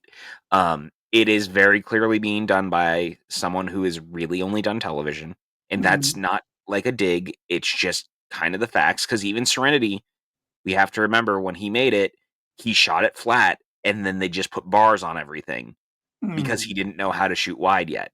And I know that his argument when he made this was that he didn't know how to fit Hulk into frame, but that's really silly because if you have a really good cinematographer, you can make it work, which is why Right. the second movie is shot in scope. Right. So, because of that, there is some unintentional cheapness to how the movie looks. It looks a lot more flat than the movies before this. Some of the costumes look a little funny because of it. Some of the CGI doesn't always land because of it. Like it's little things, right? It's Right. all stuff I can overlook because the movie is good, but Right. it definitely does suffer in some capacity for feeling more like a TV film in some shots. And it's kind of a bummer when you look back at, say, First Avenger and Thor, which are right before this, because they look so beautiful. They look so film-like. And Iron Man actually as well. Yeah. I've And read a direct to film. yeah, and like again, maybe it is really a dig then. But like you had guys who made movies and then you had Whedon. Right. And if you're saying that you don't know how to make a movie, that's kind of a problem. Especially if And the Avengers is your first one. That's I mean, I know Serenity was, but like the Avengers is like a big, big movie. right. It's not like you're taking like the B level hero and giving them a shot. This is like your premiere one. This is the one you're building up to. So I Yeah. get what you're saying about that. It didn't Yeah. bother me as much as a lot for you and as much as it did for other people. I kind of got through it. And I don't know, maybe it's just the B level horror fan in me that like I've watched so many bad horror Sure. movies that like that I'm like, oh, I can look past this stuff, no problem. But I do understand your point too, especially watching it. The cap suit did take me out of it for exactly that reason. I kind of felt Yeah. like I'm watching a parody of it or something like that, in a way. But yeah, it could have been, it definitely could have been better shot overall, Well, honestly. it's so funny because I actually think that the 4K like look of it now, because Mhm. obviously they've upgraded it and stuff since, they've tried really hard to like dial some of it back. And it's Right. really interesting because some of the colors look better now than it did and things like Yeah. that. But I still definitely get a vibe of they're like, fuck man, it kind of looks like a TV movie and there's not a lot you can do about it. Right. And it's kind of a bummer because again, not a dig by any stretch of the imagination, because ultimately like the rest of the movie is so good you can look past most of it. Right. But there's some sequences that are pretty rough. Yeah. And that happens. But guess what, man? When that camera finally circles for the first time and that Alan Silvestri Avengers theme kicks in, do you give a shit about any of that? You Nope. absolutely don't, There's because a it's reason why awesome. that's still used, like, as, like, the Mhm. that's, like, the iconic Marvel shot almost still, I think, at this point. I mean, you might Yeah. say some of the stuff from the Endgames, the Portal stuff is in there, but, like, when you look at MCU, dude, that first roto shot of them, you're like, Mhm. "Wow," and then with the swell, it's, like, an hour and 52 minutes in the film. It's the first time we see them all together in, Yeah. like, one that's the first time the group's like, an hour 52 into the Avengers, we see the Avengers together, and man, was it worth the wait. It Yeah. absolutely was. Like, It sh oh, it surely was. It is such a great moment, man. It really works. mhm, Um, mhm. the whole Battle of New York is real good, Yeah, just in yeah, general. Like, I really like that entire sequence.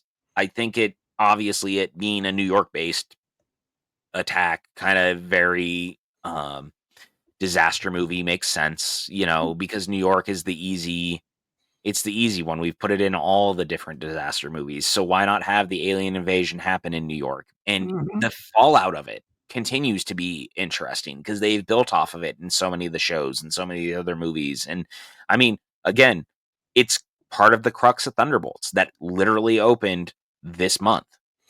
Yeah, it really is, and I think that shows another that 3rd act has a battle in a way, in a Yeah. city, but and obviously not to the same kind of level, it's a different kind of thing because obviously it goes to a different place.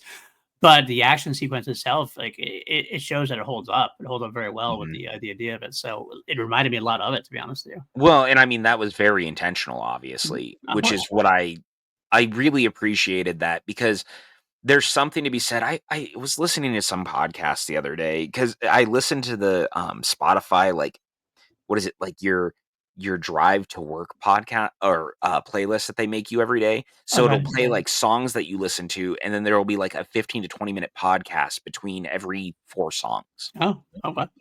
I don't actually do Um, it, so I don't know. yeah, so it's a thing I'll put on in the car from time to time. And they were talking about Thunderbolts, and some dude on this podcast was like, I would have believed this more if they had made it a point that like people in New York felt more affected by this. And I was like, did you not watch the movie? Like the entire basis of the film is it the fallout of what happened there. And he was like, I needed someone to like look at the camera and be like, I can't believe this is happening again. Why? Why? It, why? I like during the battle, like that made Yeah. no sense. Like afterwards, if they did something like afterwards, they showed people afterwards, like that. I could kind of see that maybe, but like that's not what this film was about at all. No, and also this is just daily life in a Yeah, comic book universe at this point. I hate to right. say it, like, but Like that's the fact of the matter. The movie already deals with what is like people's fallout from that. So why would you absolutely need someone to look at like I'm sorry that if you're not watching the movie at that point. right. That just Yeah, very, very silly. you don't like superhero movies at this point. And it's okay. Move on. That's fine. It's fine. You Yeah. can move on. But the battle in New York sequence is fantastic because it does allow everyone to do their things. Of course, Tony attempting to sacrifice himself to save everyone is a great moment. Oh, Fury even getting in on some of the action from his own place is really good as well. I love the access. First of all, I was surprised and shocked. I didn't remember Powers Booth was in this movie. Oh yeah, I was like, oh he's yeah, that's also in Powers Agents of Booth. Shield. I remember that now. Like now that I saw him, like, oh Yeah, yeah, that's right. He continued with that. I love Powers Booth. I think he's I do too. a good presence. But yeah, having Nick Fury, having that be like the subplot of like you have the alien attack going on, but there's the human side of thing, which is just as monstrous at times, makes a lot of sense, especially the shadow Yeah, government kind of thing. And having Fury do that, wonderful. I love Iron Man sacrificing himself because it's well. Not only is it a great moment, but it also builds on that great moment we had. We talked about earlier a little bit when they had the Tesseract was forcing them to get angry at each other and they fight each other. There was a great sequence between Cap and Tony the whole time, and the back and forth was like, big man with the suit, like, where are you without the suit? Billionaire philanthropist, and they kind of go. They had these yeah, great war of words together, and it led up to one of your parts. Cap's like, put on the suit, put on the suit, and then the war happens, or the battle happens, like, put on the suit. Yeah, yeah, but before that happens, they had that moment where Cap actually literally accuses him and says straight out, "It's like you're not the hero, Tony. You're not the one who's going to fall on the grenade and save the day to save everybody. That's not you." right, Playing off the first Avenger, and we saw Steve Rogers actually do that. Like, right, like that's the Cap thing. Like Cap's like, it's almost that because Cap getting angry or Cap getting like evil or whatever, as like Tesseract makes him holier than thou. That's what that does. mhm, So that's the bad version of Cap. He doesn't become like evil; just becomes a little holier than thou. But then Tony does have that chance at the end to do exactly what Steve said he wouldn't do, and he does. And it's like they don't even acknowledge it, and Steve doesn't even have to acknowledge because you don't have to acknowledge it. Steve doesn't have to acknowledge it afterwards. Tony does do the play, and that's like you love that your reward as a viewer for because at this point, like you love Tony because Tony is our entry to the Marvel Cinematic Universe at that point. He's the one we kind of stuck throughout the entire thing. Even if we love Captain America, the first Avenger, even if we love Thor, or whatever, we've had 2 Iron Man movies and we had Tony in this film. It just felt right to have us with Tony. So getting us to see Tony as the hero that we know he is, I think was so well done and so needed in the movie. oh, 100%. And of course, that will be a thing that comes into play as the movies go on. Certainly But does. I do really appreciate the arc that Tony goes on from Iron Man to Iron Man 2 to this because it is such a big move for him. He is such a different character by the time he pulls that. And it really works. And I love that they don't want to close the portal he hasn't come back through. Tony sees this other world. He sees all these things. Mhm. Then he's going to die there. He falls through the portal, and I love that they're like, "Oh, he's did it." And then you see Thor go, "Wait, but he's not stopping."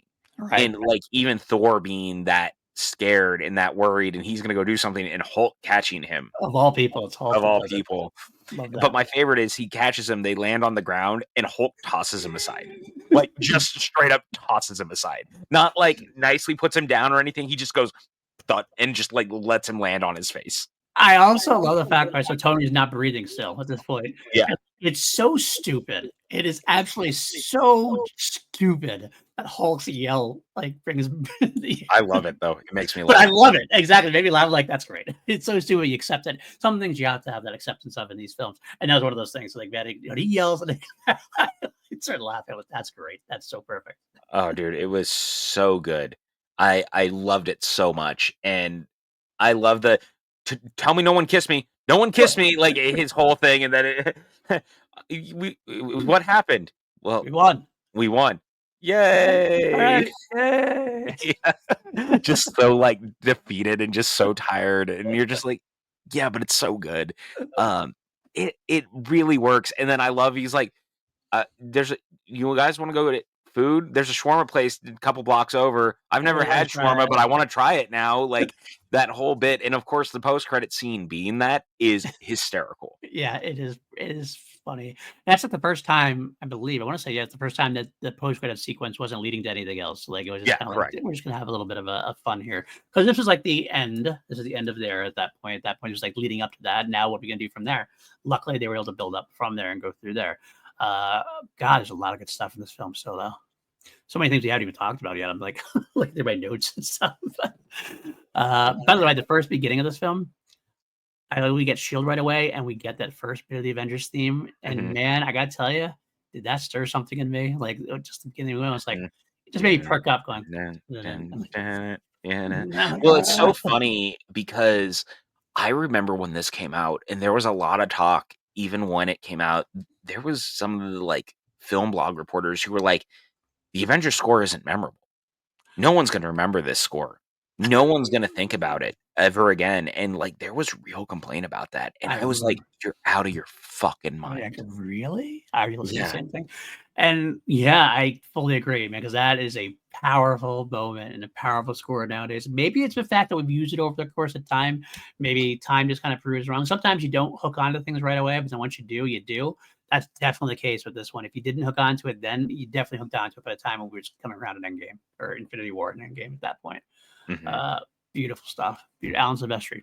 Wow. I think Silvestri is, like, very much the secret sauce of some of the better scores in the Marvel Universe, obviously. Mhm. I love that guy, man. He is I mean, I he's an all-time will composer. Yeah, I will throw in, like, there's John Williams is here.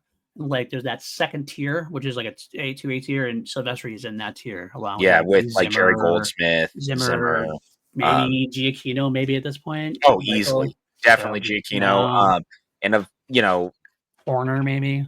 that's what I was gonna say is we have to throw Horner in. Ah, Like, every one of his scores was memorable. absolutely. It is like those are the guys you're like, damn, this is good stuff. I Yeah. mean, Oh, and that's here's the thing, man. I think that this movie is tight, and it's fun, and it's just good. Like, mhm. I'm not banging out the doors that it's, like, the best movie in the MCU. I really don't believe that, and that's okay. But I love it for what it is, and I love Mhm. how important it became, and I love what it gave us, because if this didn't work, this whole thing could have been over. Like, legitimately, we may Mhm. not have continued, and yet, instead, it was not just, like it wasn't just a hit, it was a Yeah. monstrous event. Like, this thing made $1.5 billion. It Mhm. basically tripled, like, the highest grossing Marvel movie to that point. Yeah. This thing was a cultural moment and continues to be. There's a reason that we look back so fondly on it. Again, yes, it definitely has its own issues. Is there things that, like, cut corners with characters? Sure, absolutely. Is there definitely, like, more you could have done with certain things? There's plenty of deleted scenes that prove that. But guess what? Absolutely. We don't care because it's good. 100%. 100%. It is, it was it's of its time, it was amazing, and I still feel like it's funny to say it, but I really honestly will say I think this is one of the more underrated Marvel movies out there at this point. Because I feel like it's overlooked. I feel like people like look back at it and like, it was good at time, but so many things have happened since then. I'm kind of like, yeah, but like, man, this was like the bedrock. This, I mean, Yeah. Iron Man was like that first, obviously the first stone, but this is the one that kind of solidified it and brought it all together and said, all right, now we're a universe. Now we can really make it like this is what everything else is going to be built on. And Mhm. it's still to this day like a powerful movie. It's still a fun, powerful movie. Mhm. Absolutely, man. It's just it really is one of those things that will continue to stand the test of time in some capacity because exactly what you said. It really does all of that. And I Mhm. just feel it even in rewatching it. I don't know necessarily if it's almost underrated at this point so much as it's just we've gone through so much. So Mm. much has come out since that like you almost forget how humble the origins of all this stuff is. So it's Because forgotten, maybe yeah, forgotten more than yeah, because think about it this way. Look at the cast of Endgame, then Mhm. look at the cast of this movie. How many people are in this? Like, comparatively. Yeah. The major cast is maybe 8, Mhm. like, comparative to what it becomes by the time you get to Infinity War and Endgame. So, 40, 30, 40. Yeah, yeah, I absolutely. mean, what there 50 names that were revealed for Doomsday. Secret or for Doomsday? Yeah, and not all of them were revealed, so there's even Yeah. more. Yeah, 100%. So, it kind of reminds you just how almost humble, as weird as it sounds to say that, this all feels. Mhm. And I really appreciate that. One thing we do need to bring up, neither of us have brought her up, is Kobe Smulders as Maria Yes, Hill. This is the first time we see her in the movies. I really like her in this. me too. I think Maria Hill is a really fun character. I'm glad that we get more mileage out of her as the series goes on. But as a first use of a character, I really like her in this. Yeah, me too. Me too. She's a good foil.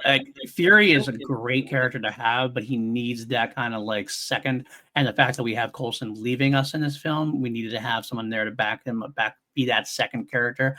And not that she's a replacement for Coulson in a way, because she's definitely her own character, but she's badass herself, and it works very well. It works very well. And I love her in this role. I'm glad that she stuck around for a little while too.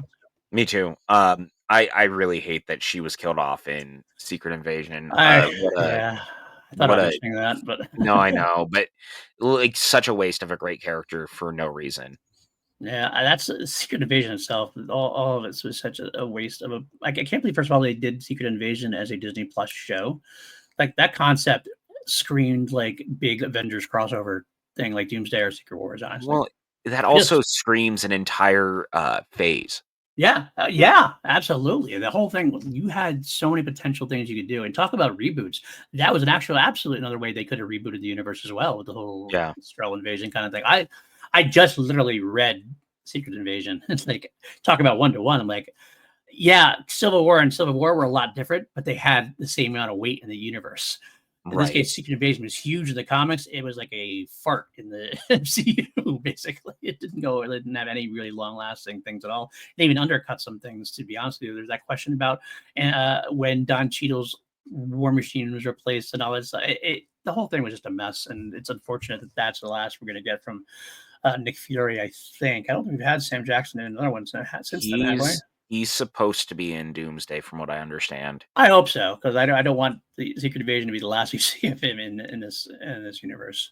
Yeah.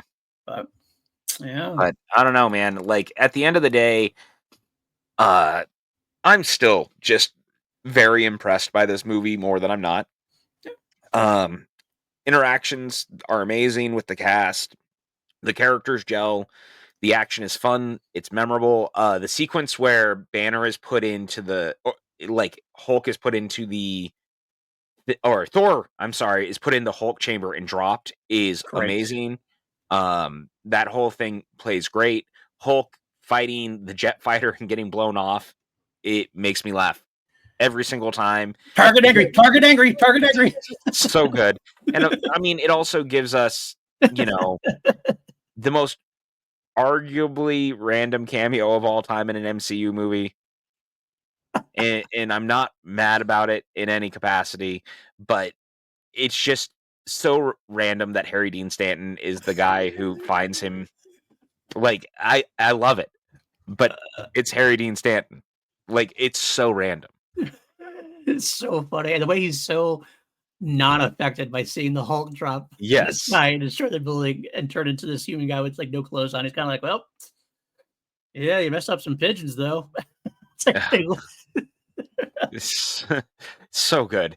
And he had a longer sequence originally. There yeah, I is remember reading that. more of that material. I don't know if it's on Disney Plus, but it was definitely on the Blu-ray. But there was more with him, which I thought was really great too. Yeah, yeah. I'd like to see more of them. He could have been a great one of those like recurring characters that came back once in a while. I would have been all over it. He could be like a security guard in like different places and just Mhm. interacted. It would have been brilliant. I'd like that idea. That was very Whedon too, though, to be honest. That felt very Whedon-esque for Oh, sure. dude, it's so good. It's one of those great moments. And again, I just love that we can say that Harry Dean Stanton was in the MCU before he passed away. I just think That's that's right. neat. Yeah, good on him. R.I.P. there, Mr. Stanton, for sure. Yeah. So, do you have anything else, or should I go through the rest of my like small notes that I have? Um, Anything else you want to bring up? no, I was gonna say that pretty much captures that at that point. Like, I feel like I've really leaned in on everything I want to say. So go ahead and cover your notes, my friend. My small hit and runs that I do. Widow sent to get the big guy. Love that idea. Love the idea of Mhm, Black Widow doing that. And I love the line. Again, Whedon's got some great dialogue at times, and it's really smart and snappy. Like when Mark Ruffalo looks, but it's got some depth too. That's the thing. There's like mhm, some depth there that's not always evident. This one though, Mark Ruffalo gets because the little girl, she sends a little girl to get him to bring him back to like the house where she is, and he's like, "Do they start him that young?" And she just quickly, without hesitation, I I did. did. Shit. Yep.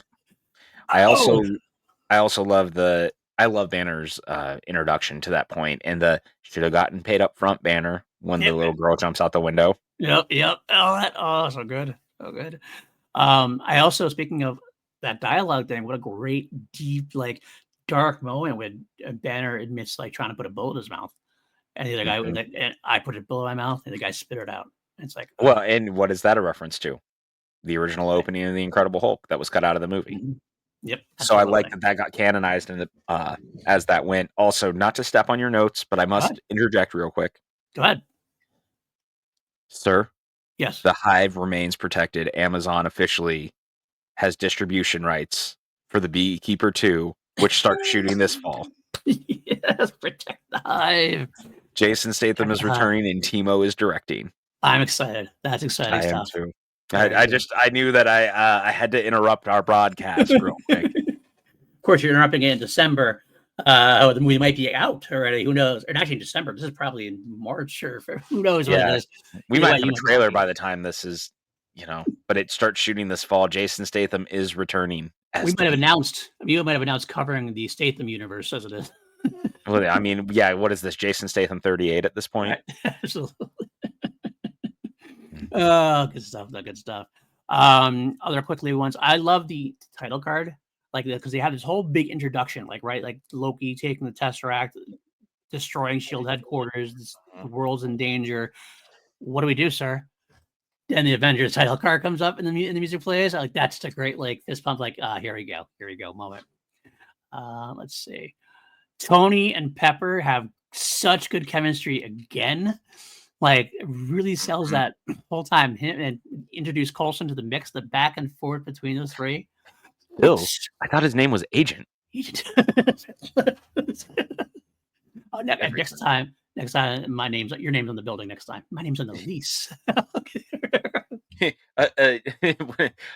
I'm gonna pay for that comment later. Yes. So, some subtle way.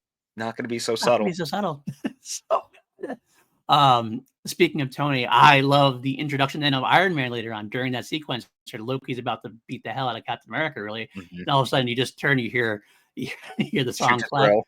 shoot the thrill play, Morrissey DC comes in, and all of a sudden there's Tony coming in. God, it's a great interaction, a great arrival. Whedon really captured the vibe of each character so well. Like Mhm. you could like you had to mix and match them, but when they had their individual moments, it didn't feel like Tony was any different from Iron Man than he is here. Didn't feel like Cap was any different than he was in First Avenger. It's just so like spot on continuation. So give Whedon a lot of credit for that, actually. Thor arriving on scene. I love it. Like, you need a plan. I have a plan. Or Iron Man, I need a plan. I have a plan. Attack. Attack. Yeah. We need a plan of attack. I have a plan. Attack. Great Whedon dialogue as well. I love that. Loki's in the cage and he goes out, he's talking to Fury about things, and Loki's doing his pontificating like he always does. And then Fury, it's about being ultimate power. And Fury's like, let me know if ultimate power wants a magazine. Yeah. And he just walks away. And boot. Also, this is something I meant to mention earlier, but to that point, the amp boot line, the you bringing up Cap giving him the $10, every joke in this lands in some capacity and comes back around in the best way. It always works, man. Yes, I loved it. So funny. And you mentioned before Thor getting a little more of that humor in there, and I love that as well. Yeah. I forget the exact line of dialogue that said something about, you watch what you say. He may be this, but he's of Asgard. And he goes, he's also a psychotic villain who did this all this stuff. And he's my brother. Blah, blah, blah, blah, blah. And Thor's, well, he's adopted. Yeah. Do you remember when it came out? That line, like, it made people mad. Yeah. It actually stirred up a lot of people. There was a lot of talk from adoptive parents who were like, they shouldn't be making fun of people for that. And it was like, it's a line of dialogue in a movie. It's okay. And here's the thing. You're adopted. I'm adopted. So calibrate your enthusiasm as part of as an Andor. I just thought it was so funny, man. Exactly. I love the Point Break reference. Is great. And all that comes back into play much later on as well. Point Break. Swing Point Break. I forgot that the reference of Steve saying, I understood that reference, the winged monkeys, and then Tony rolling his eyes were actually the same meme for like 5 seconds. So they're used separately as GIFs and memes now all over the place. Tony's rolling his eyes, and I understood that reference, but they're actually from the same bit of movie, like back to back. I'm like, oh my God, it's meme versus meme, like right after each other. So fun to see that again. I love the fact that groundwork is laid for Cap and Tony. Like, we get Civil War, which is a lot of films away at this point still, but it starts here. Even if part of it was like the anger inducing of the Tesseract, it still kind of shows what's underneath it. There is that dick measuring contest between the two of them in a way, who's right, who's wrong. But it's wonderfully done here. Get a quick Natalie Portman sighting on a screen. Mm-hmm. I will say this is one thing kind of undercut it, and again, it's a comic movie. You gotta let it go. It does undercut Thor a little bit, how easy Thor returns to Earth. Yeah, well, they kind of say that the Allfather must have used how much magic to make it happen. Right. So, like, I let it go because they do have a line of dialogue, at least, that kind of involves it. They tried it. Yeah. I guess that's true. It doesn't undercut it too much, but it felt a little easy. Like, oh, so we could have Thor go back to see Natalie Portman now, maybe, but yeah. I get it. Let's see that. Thor vs. Hulk. I mentioned that. Oh, Coulson. We never mentioned Coulson's death, but Coulson with the big gun. I love that line of dialogue too. Like, well, if I don't even know what this does. You want to find out? God, he's so good. Oh God, he's so good. I also like Cap and Tony getting back into it over Coulson's death, and Stark started getting really mad and lashing out. Like that line of, we're not soldiers. Like, and that was like a big, powerful moment there. I like that. And another one of my favorite lines of dialogue. It's a good Cap does it. It's like, you guys aren't authorized, son. Don't. Yep, just don't. Just don't. It's like, all right, we're moving on now. I do love when the shuttle takes off and it really kind of has that smile. Like, unauthorized launch from birds. Like, yep, excellent. Like, he's very happy that it happened. Like, they finally got together and became a team. So good. The fight in New York, they do a very, very good job of something that's hard to do, and that's making sure that Hawkeye and Widow don't appear useless. Yes. That's always the argument. Like, no, not powerful. They're going up against these like godlike creatures, and you got like just tough secret agents, so that's not any powers and stuff. But they do a good job playing so much of their strengths that they don't appear helpless. I like that from them. I've really appreciated that they've always made it a point that these characters can and will interact and not be useless. Like there Yes, is still use for them, and this movie does a great job of that. agreed, agreed. Um, and of course, we got the famous line we didn't even mention. I still use all the time. I twist it around a little bit. Time to get angry. That's my secret, Captain. I'm always I'm angry. always angry. It's like, "Ugh." Yep. And then finally, last thing I'll mention, another one of my favorite bits of the whole movie, and it makes me laugh. And I love when you undercut superpowers. And that's what happened here. I am a god.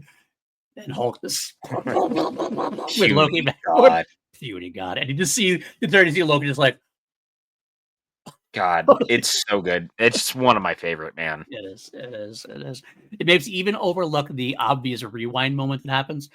Like the moment where like you see like the shield, like they obviously filmed it and just put it in rewind, and it's like you see them like getting this. It's like it's so Yeah. obvious. I still gonna overlook it. That's a TV thing that made it look a little bad, but Oh, it's again, so I good look though. over it. I look over it though. I overlook it for sure. It's fine. Yeah, and that's about it. That's what I got on my list.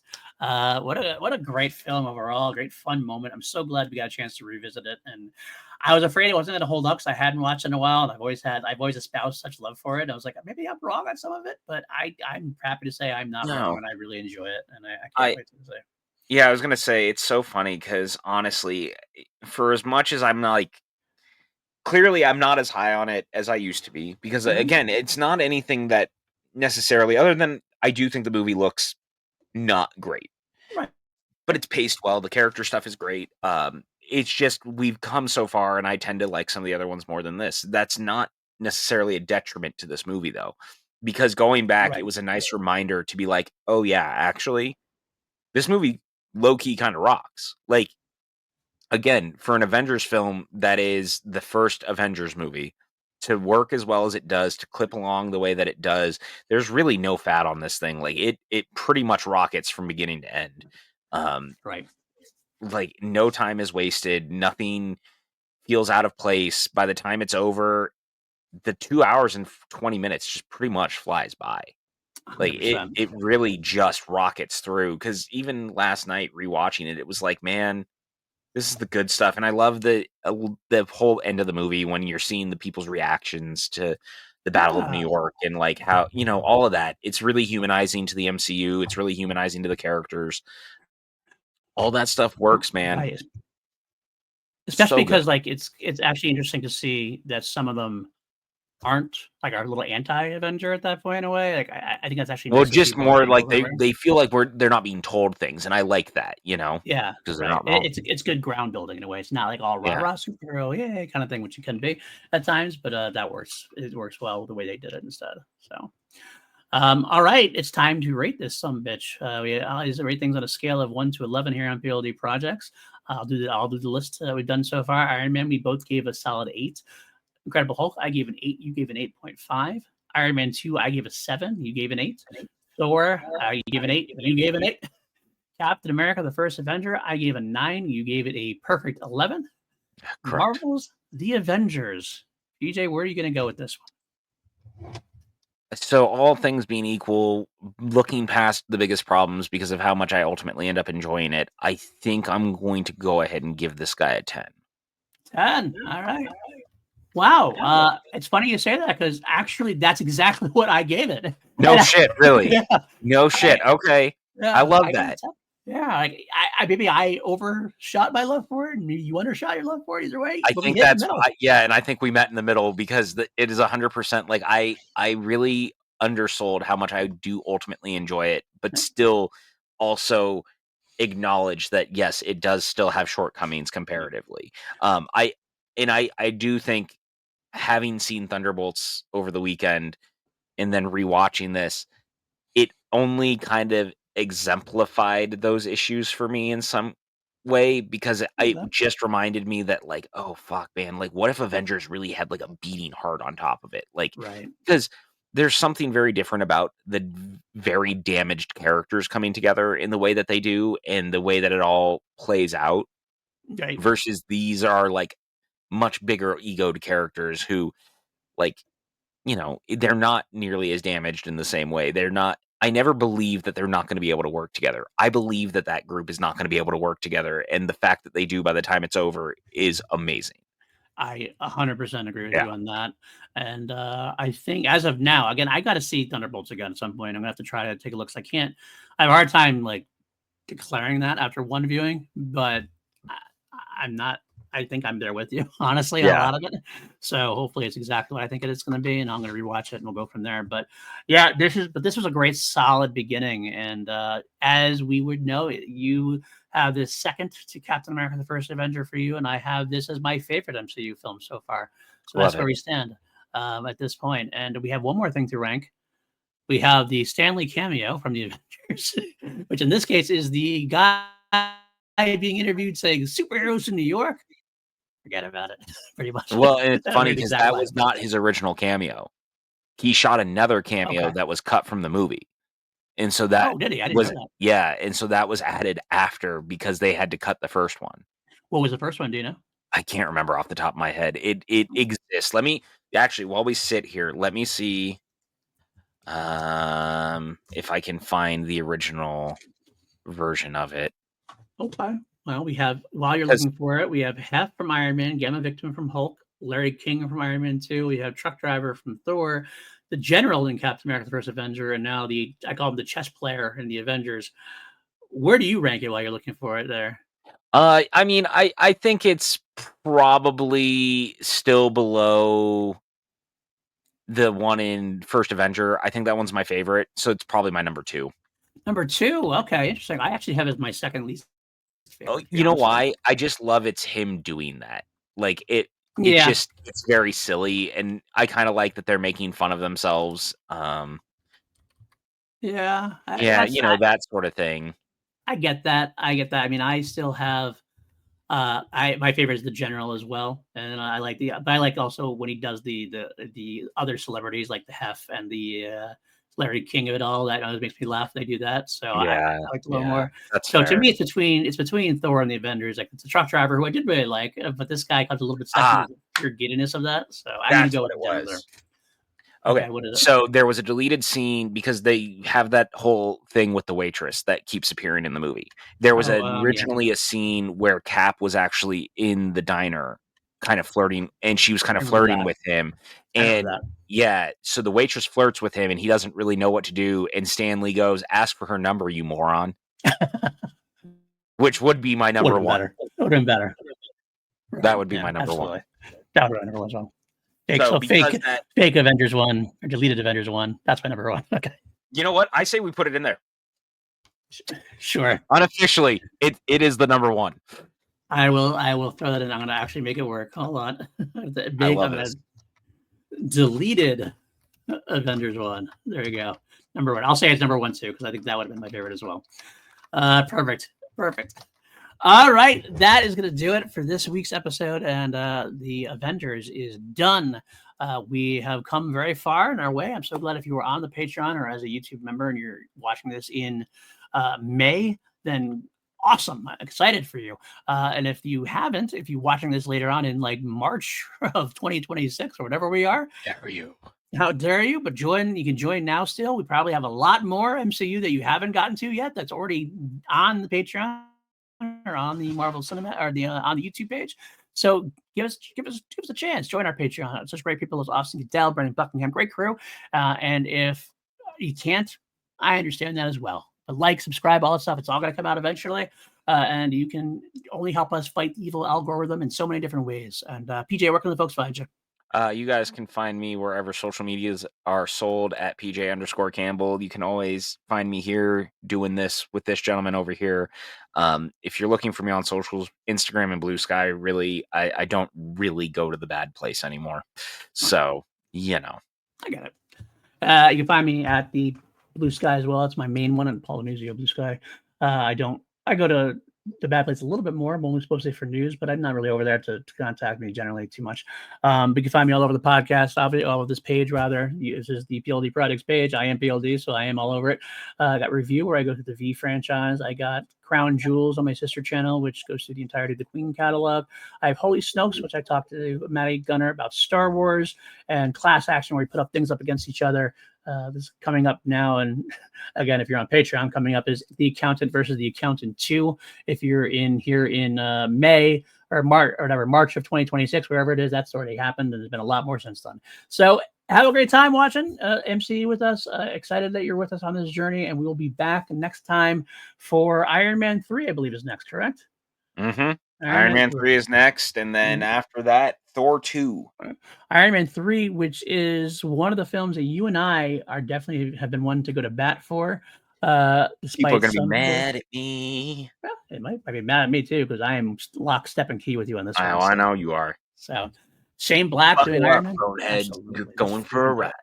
Let's do it. See you next time, guys.